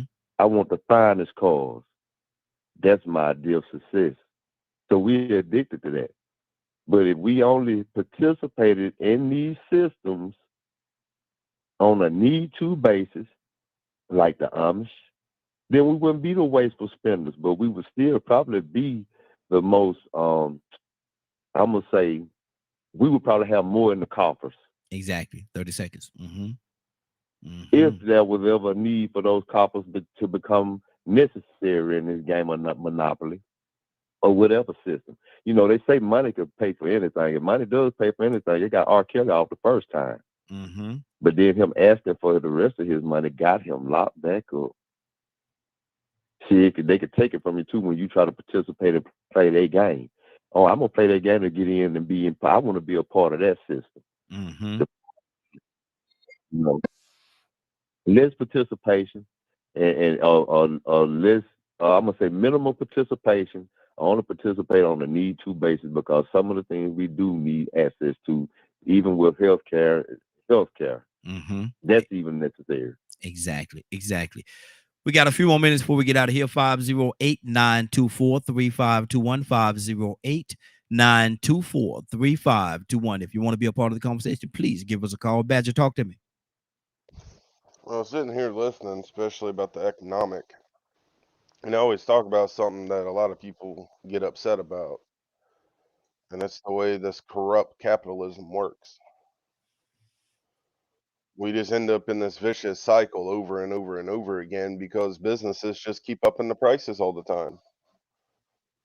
Every time minimum wage goes up, anytime Social Security goes up or anything like that, all of a sudden healthcare goes up, food costs go up, rent goes up, and everything else, and it's just the same old cycle over and over again. But but capitalism's the best thing in the world. But it's ran by corrupt human beings. Mm-hmm. So it's that's something that the American people fight over so bloody hard, and some have been able to figure it out to where they have enough just to get by and all that stuff. Some have sacrificed being with their families to work 2-3 jobs to make sure they get ahead, and that's deemed acceptable. Mm-hmm. to work that much, because that's the American dream, is to work so much you don't even truly get to spend time with your family. Wow. Ain't that sick? Yeah. Okay. Mm-hmm. I just, some things I've just come to learn to accept, that we live in a whitewashed world that's been ran by kings and queens and dictators for hundreds of years. And Mm-hmm. people, for some reason, in the general public, love living that way. Wow. Wow. Again, 5089-2435, 215-089-2435, We're gonna go in this order right here. We're going to go. Let me see where I just left off. Let's go to our Tucson. Tucson, what's on your heart? We're going to Tucson, Kurt, Leonard, Cassandra, and then Cap. Tucson, what's on your heart, brother? Tucson, you there? Okay. Let's keep this thing going. Tucson may be occupied right now. Kurt, talk to me. Well, you hear me say this all the time, and I'll say it again. I know some people on this panel might be tired of hearing me say it. Capitalism without a conscience is corruption. Mm-hmm. See, you got a segment in our society, you have a segment of leaders that believe, for example, in free markets. In my opinion, a free market is, I can charge you whatever I want. Mm-hmm. For those of you who don't believe in that, nobody can actually justify while we're paying $5 a gallon for gas. Mm-hmm. Yeah. Nobody can justify that. That the price you're paying per gallon of gas does not even remotely match the price they're paying per barrel. Mm-hmm. It don't match up. Mm-hmm. Right? But we allow for people to speculate on what it is. Now, the sad reality is the speculations that are being made in the African American community is a false equivalency. The reason I say that is because here's the playbook. Simple. Devalue the community, devalue the property, devalue. Devalue the property, but all at the same time you have measures in place that these very same people that you're devaluing cannot even purchase at a devalued rate. While all at the same time you're laying in bed with these corporate structures and these corporate entities who can actually afford to buy devalued property in bulk. Mm-hmm. So what happens? They buy devalued property in bulk. They put a price on it you can't afford, so you got to move out. And then they sell in the meanwhile, they're selling at an astronomical rate, at an astronomical price, a price that you can't even afford. And if you could afford it, only way you're going to get one is unless you buy 3 or 4. Mm-hmm. See, there's a whole lot of things that is going on that will devalue our community as a whole. The system is built around the devaluation of the African American and Latino brown folk community. Mm-hmm. Mm-hmm. Devalue their property and never talk about the value of their people. You can keep them working, you can keep them docile, you can keep them buying into a system that in all reality is completely and utterly rigged. Mm-hmm. Wow. That's just my opinion. Good deal. And Leonard, if that be the case, what do we need to do? What do we need to do collectively? If they're not valuing us, why do we keep running to them for their approval? Well, first of all, I don't know. I don't know why y'all do it. You need to talk to somebody that does that. Ain't no y'all, brother. Ain't no y'all. Well, I'm just saying, no, there is. Mm-hmm. Because there are a lot of people who don't live like you live. Mm-hmm. There's a lot. Like I said before, I don't need no daddy. Mm-hmm. People talk about what they don't have. I don't want everybody to have the same thing. I don't buy into that foolishness at all. Mm-hmm. I believe marriage is worth what it is worth. There are some people that don't want to work as hard as other people. Why would a doctor become a doctor if he only getting his pay as much as the man that pick up the trash? Mm-hmm. Does that make sense to you? No. You do not have to go to the doctor if you do not want to. Mm-hmm. You don't have to participate in this system if you don't want to. Mm-hmm. But what you should not be doing is, in order to make yourself feel better, your answer is to oppress other people. Mm-hmm. Why would you even think that way if you're so against someone oppressing you? Mm-hmm. Half of you live in houses that you did not build. Come on. You pay people to build the house for you. Mm-hmm. If you want something, you have to invest in that thing. I'm not going to sit here and say that one, because I don't want to drive a Cadillac, then Raheem shouldn't drive one either. Mm-hmm. Yeah. You understand what I'm saying? Exactly. I wasn't put on this earth to live like animals. I was put on this earth to have life and to have it more abundantly. Why in the world do you think you deserve more than another man who is willing to invest and work harder than you? Mm-hmm. When all you have to do is invest. Invest in your education, save your money, do what you want to do. I don't eat at McDonald's. Neither do I, sir. Ain't nobody forcing me to eat at McDonald's. Mm-hmm. I don't even have to eat meat if I don't want to. Mm-hmm. So there are lots of people who live lots of different ways.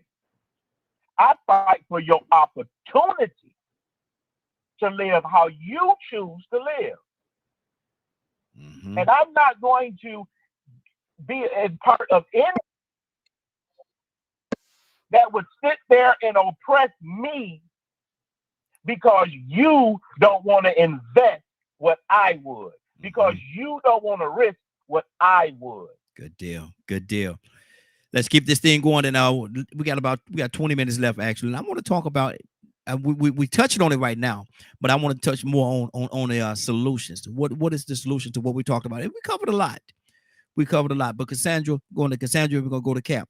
What are some of the solutions that we need to deal with in this society, and how can we move forward?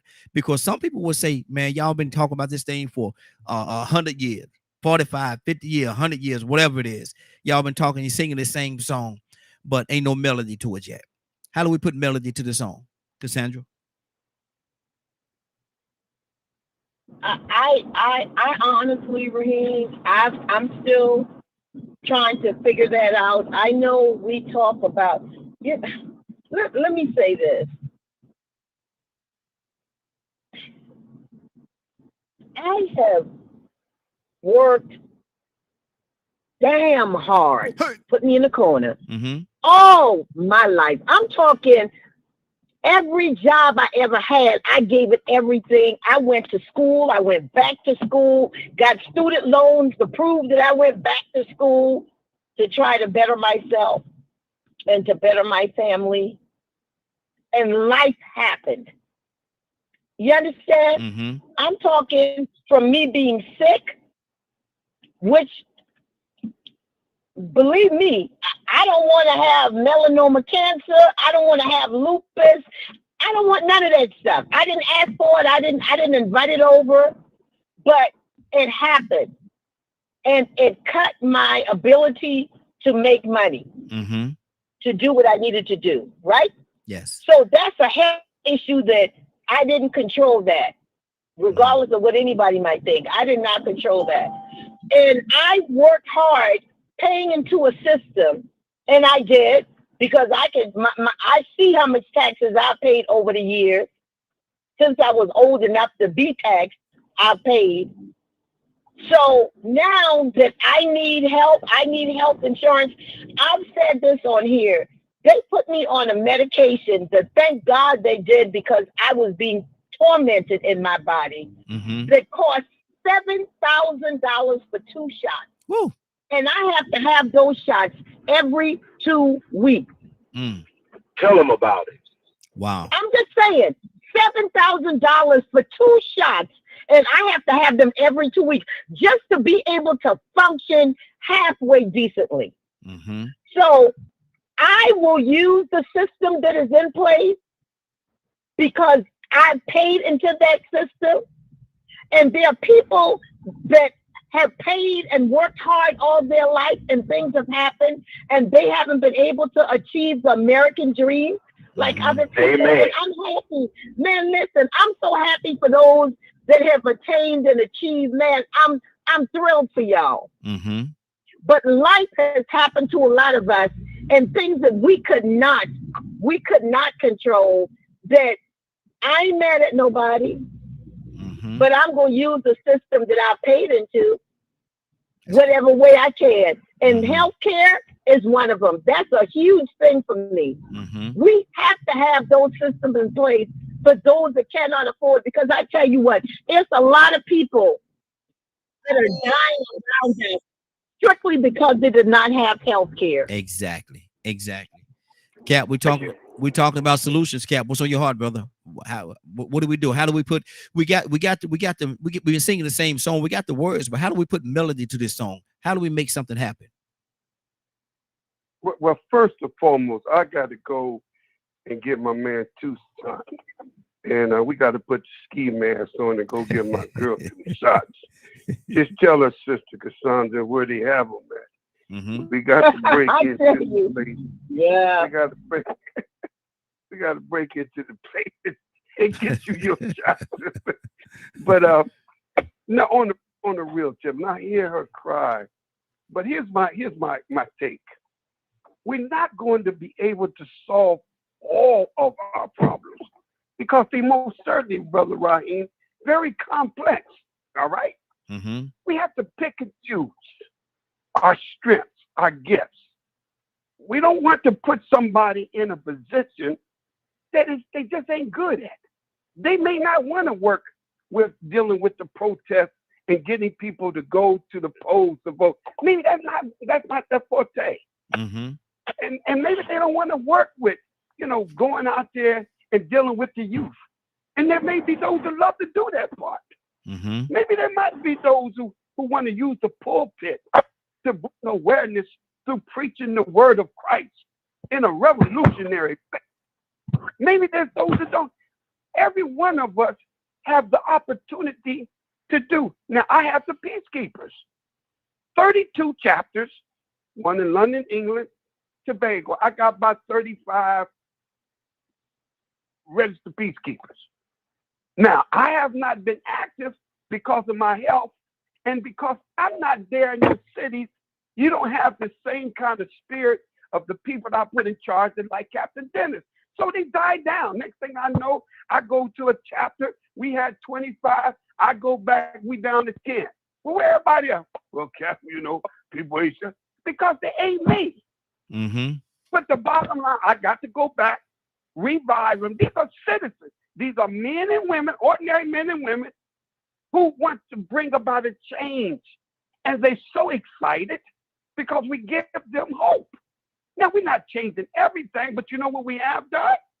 We have gave them a reason to get off the couch, stop talking about it, and being about it, and they like it.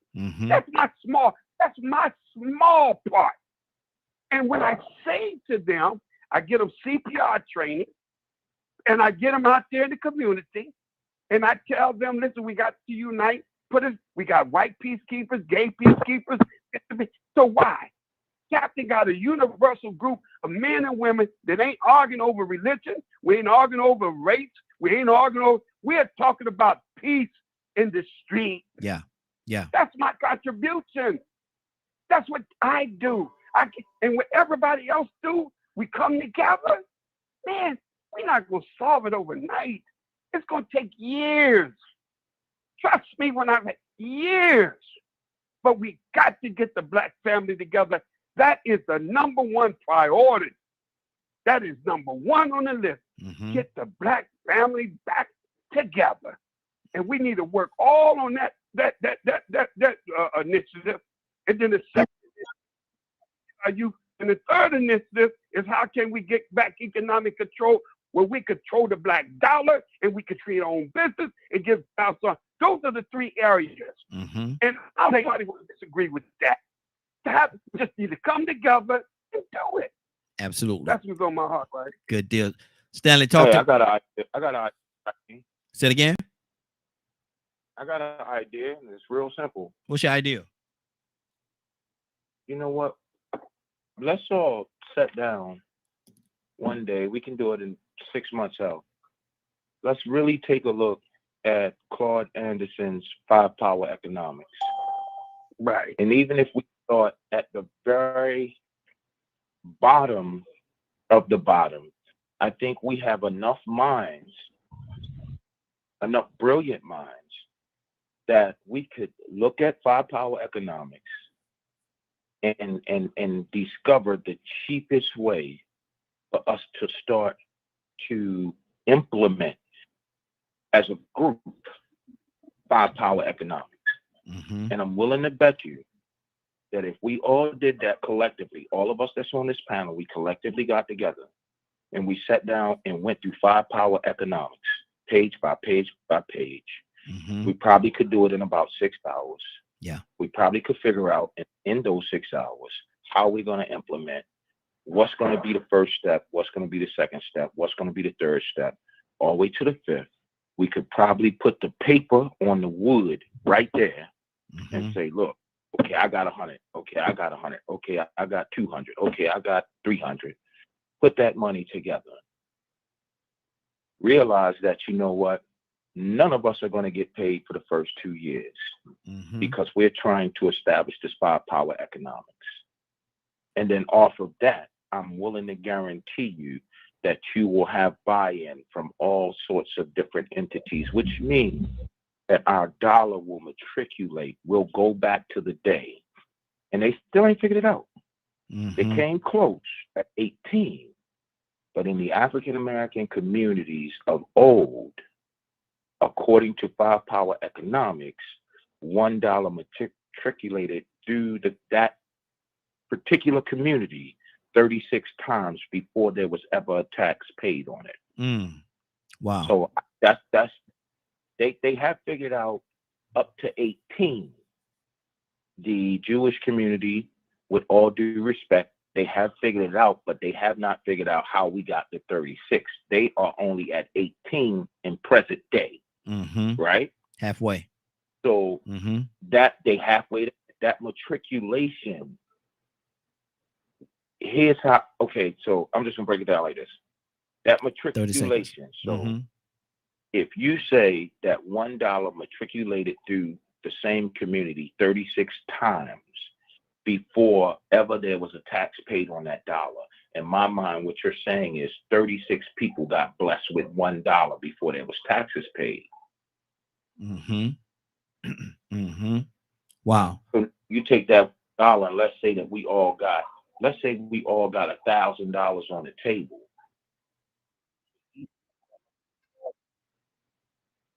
Has matriculated through the community 36 times. Badger, you good with the numbers. Leonard, you good with the numbers. How much money is that matriculated through the community? Wow. 508. Well, I'm not gonna open up the phone line because we actually going to get out of here. But Stanley, are you there? H3BC. Okay, I think we just lost. We just lost Stanley. I was gonna go. Hey, Raheem, yes, sir. have you ever heard of a nonprofit hospital? No, I can't think. Don't think that I have, brother. So a nonprofit hospital is ran by the community, where everything is a sliding scale. So it's based off of your income, and you pay a monthly payment to that hospital. You get full access, everyone does, full access to healthcare. They do not mark up prices. So that shot Cassandra's probably was talking about would probably be bare minimum cost. It would probably be upmarked just slightly enough for the hospital to still make a slight income. And the community would decide what equipment comes in and comes out. The community would pay for it. To me, that is looked so down upon, and many times the states that they're in do shut many of them down. They allow a certain number in certain states to be allowed to run that way. So there's no billionaire running the hospital. It's ran by the people. They do amazing work. The doctors aren't driving Lamborghinis and everything else because their focus is to take care of the people. They're people focused. They're not going into that position wanting to make a fortune. They get it because they want to help the people. So it is completely possible to do those things. But to be successful in those endeavors. Thank you. People got to get away from this mindset of me and mine. Because if we work together as a whole, we can accomplish great things. And these nonprofits prove it. Good deal. We don't need the corporate hospitals, but we use them because we don't have an alternative. And it's absolute, sorry for my French, absolute hell to get one built. And that is disgusting to me. That's why I have the opinions that I have, because I see that it's possible. And it should be. Exactly. I gotta take this opportunity right now, take this time before we get out of here, and I gotta say, Mama, I see you over there, baby. Thank you for joining us. Love you, baby. Love you dearly. I gotta do my shout out. I don't want to hear it later on. Baby, you ain't do my shout out this morning. Yes, I did, Mama. I did your shout out at what time is it? 9:50. What is that? 9:54. 9:54. They didn't want to let me in the door. I said, listen, my man, I'm a real cool guy. Okay, I got sidetracked. Tucson, you back with us? Tucson, you there? Okay. Cassandra, what's on your heart, sis? No, I know that we need to find a solution to a lot of the things that are plaguing the communities. But my thing is, first, as Black people, we have to care about each other. Yes. And I'm gonna tell you this is biblical. You know, when one of us hurt, we should all be concerned. You know, we have the poor with us always. The Bible talks about that. But what should we do? The Bible says that we should help. We should help those, feeding the hungry, clothing the naked. So if we could just step out of ourselves some and try to be of some help, I think that would mean a lot. Exactly. That's good. Leonard, talk to me, brother. What's on your heart? Talk to me. You know what? Y'all go ahead. I ain't heard a plan that I wanted to be a part of yet that y'all mentioned. Give us not to be rude. Give us another solution then. Give us another solution, brother. No, I'm for this system that we have. Because no other system provides what this system provides. Didn't you just hear the sister say how much them shots cost? You think I'm gonna depend on somebody else to pay that for me? She gets that paid for because she invested in this great system that allows her to get those shots at what she can afford for it. Explain to me what part of the system is great. Well, the part of the system that's great is this is the only system that even cares about your basic minimum needs of housing, clothing, and shelter. Isn't this the same system that What Toya? you get sick and you pour somewhere else? Isn't this the same system that Toya said sent her home when she was having internal bleeding because she didn't have any insurance? They sent her home. Yeah, but it don't send everybody home. Wow. It don't send everybody home, and everybody shouldn't have to go home. And this is the thing. If you are on the side of the equation where you feel that you are nothing, that's what you will be.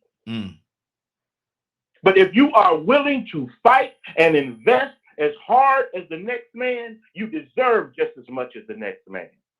So on and so forth. You talk about this hospital where everything is free. Where the doctors gonna come from? Who gonna build a hospital? Where the nurses gonna come from? See, all of the great ideas that you have may only help 5 or 10 people. Claude Anderson ain't got a business where he shares his profit. Do you understand me? If you wanted to do something with another black person, you can go down there and start you an LLC or an S Corp or whatever you wanted to do, whatever it is you want it to do. Try it yourself and see if it works. Scarface, Pastor Scarface said that I never seen a man cry till I seen a man die. I wonder, did that man die? I wonder, did that man die because of the fact that this system that we're talking about would not help him? No, that man, if you really understood the song, it was about personal choice and where that man ended up. Never seen a man. There are some people who don't believe in doctors, so guess what? They go to spiritual faith healers. I'm good with that if that's what they want to do. However, I also want them to be able to come over here where there's the newest technology that has proven to help prolong lives. And we need to make it affordable. Guess what that sounds like to me? That happens to sound like Obamacare. So that's what you think it is, Obamacare? So before you get to making all these grand wishes into the universe, look at what we have done and what's available. You can improve that to make that perfect instead of you taking 15 and 25 years to reinvent a wheel that don't work no better than the one you got. Wow. I think, if I'm not mistaken, the wheel used to be a square, right? Yeah, until a fool said, guess what? Look, it rolled better.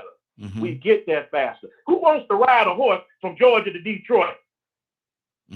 But see, my point is this right here: that the wheel used to be square, and they, quote unquote, as you said, they improved it. So what's to say that it can't be? What's the point in saying it can't be improved upon again? It may be that time because all of the things that you have mentioned. Leonard, it may be time to improve upon what was perfection at that time. Don't mean it's gonna be perfection forever. There's always advancements. They said that they said that Kareem Abdul basket. They said listen. They said that Kareem Abdul basketball when he had that record would never be touched until now LeBron came in and now he's the head of the he's the head honcho, if you will. And so my whole point is this right here. Just like you have a system, just like they say this wheel is perfect, it may have been perfect for that particular season. But there's another season now. So maybe we need to look at something different. That's all. But if the difference that you're looking at has already been done, you ain't came up with nothing. Most of you are segregationists. First of all, let's make that clear. Some of you have only come up with things and you have only included black people. Well, What about everybody else? Well, what about the system that you're talking about that exclude black people? Leonard, we got to keep this thing going. Hold on for a second, because there's a very system that you're talking about that you say out. We looking to include black people. There's a very system that's been here forever that has always attempted and is still attempting to this day to exclude black people. So what are we to do? Cap, talk to me.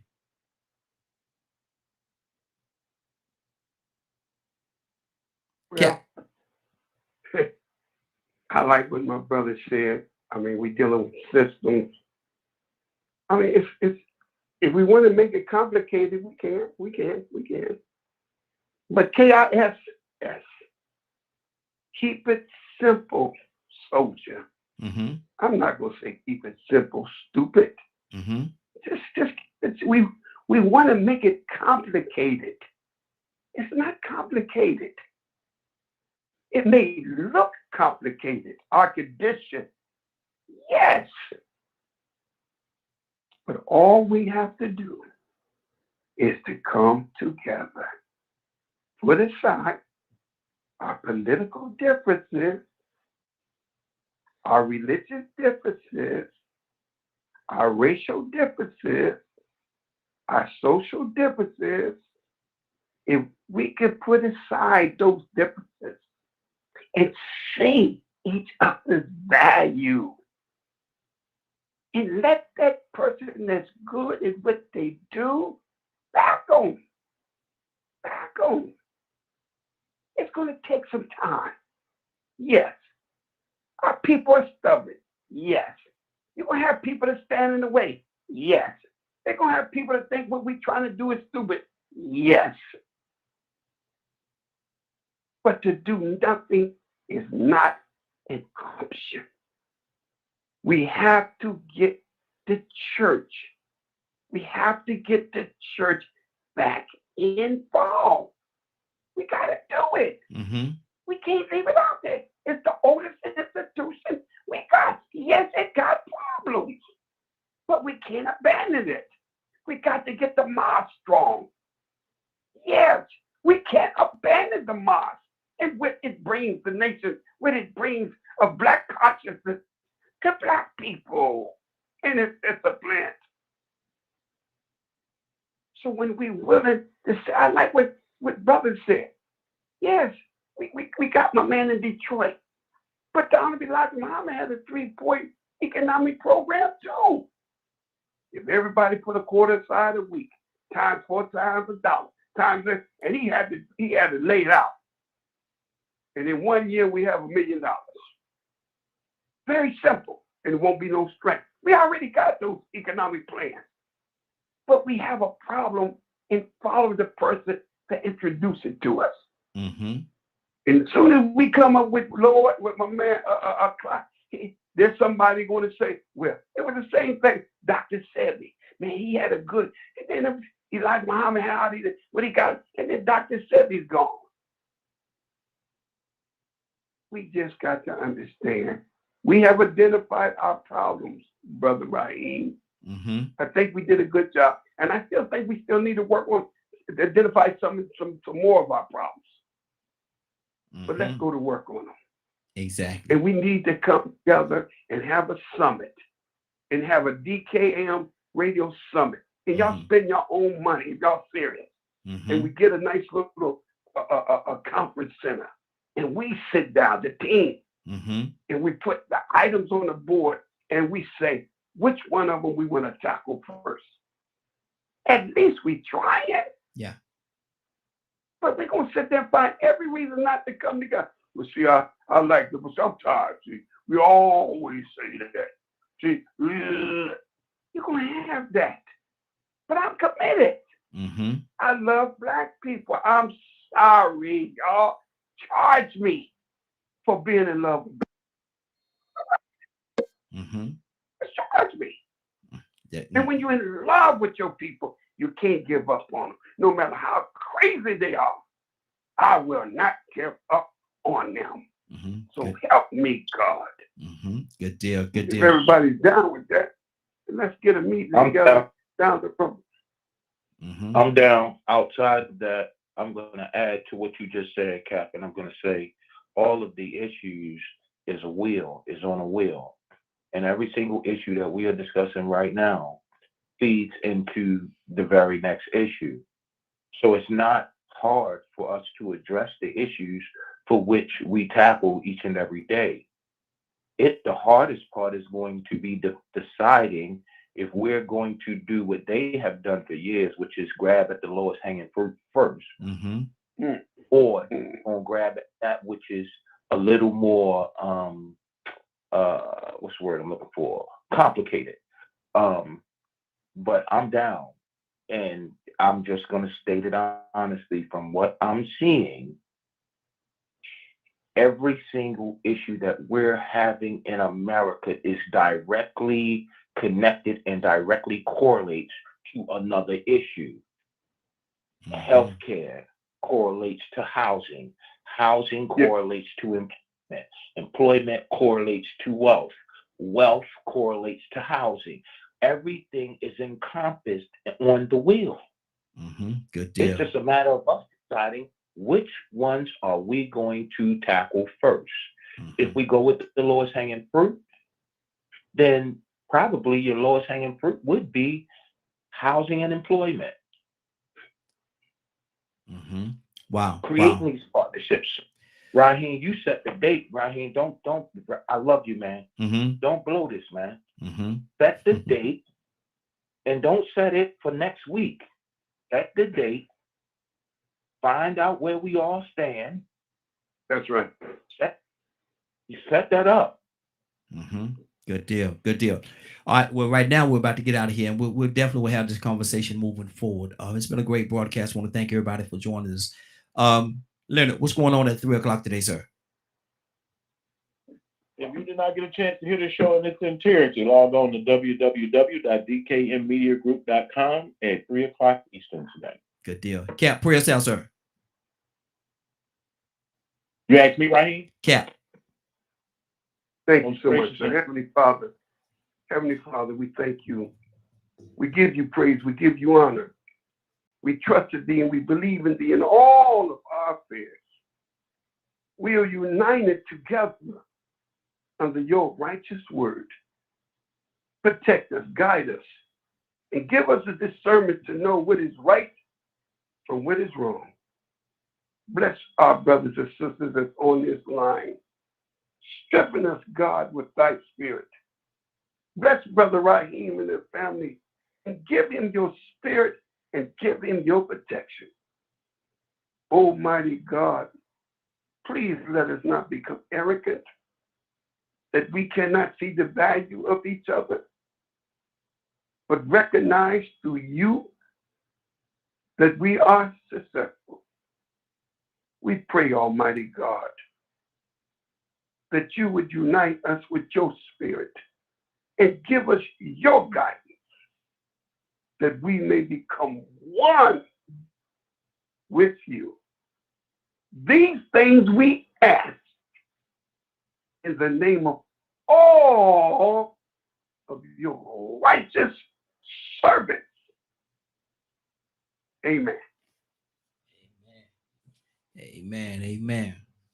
Time for us to get out of here, man. It is now, what time is it? 10:10. You're about to exit the morning glow. But before you go, I want you to do me two favors, if you will. One, I want you to continue to pray for us, because we are certainly praying for each and every one of you. Number two, why this is real simple. I want you to go out there, find somebody, and give them a hug, because you never know. It could be the only hug that they get, or it could very well be their last. Love you, and ain't nothing you can do about it. Have a great day and a better tomorrow. Now we shine some of this light of you from the morning glow. Take it out there into this wicked and cruel world that we live in, and let your light so shine. If you get an opportunity, give somebody some love. You just might find some love in return. Won't that be a beautiful thing? Have a great day. Take care of each other. And please, please, please be blessed. Give somebody some love and truth. They would appreciate it, and I'm sure that you will as well. Have a great day. God bless you. See you tomorrow morning, if God says the same.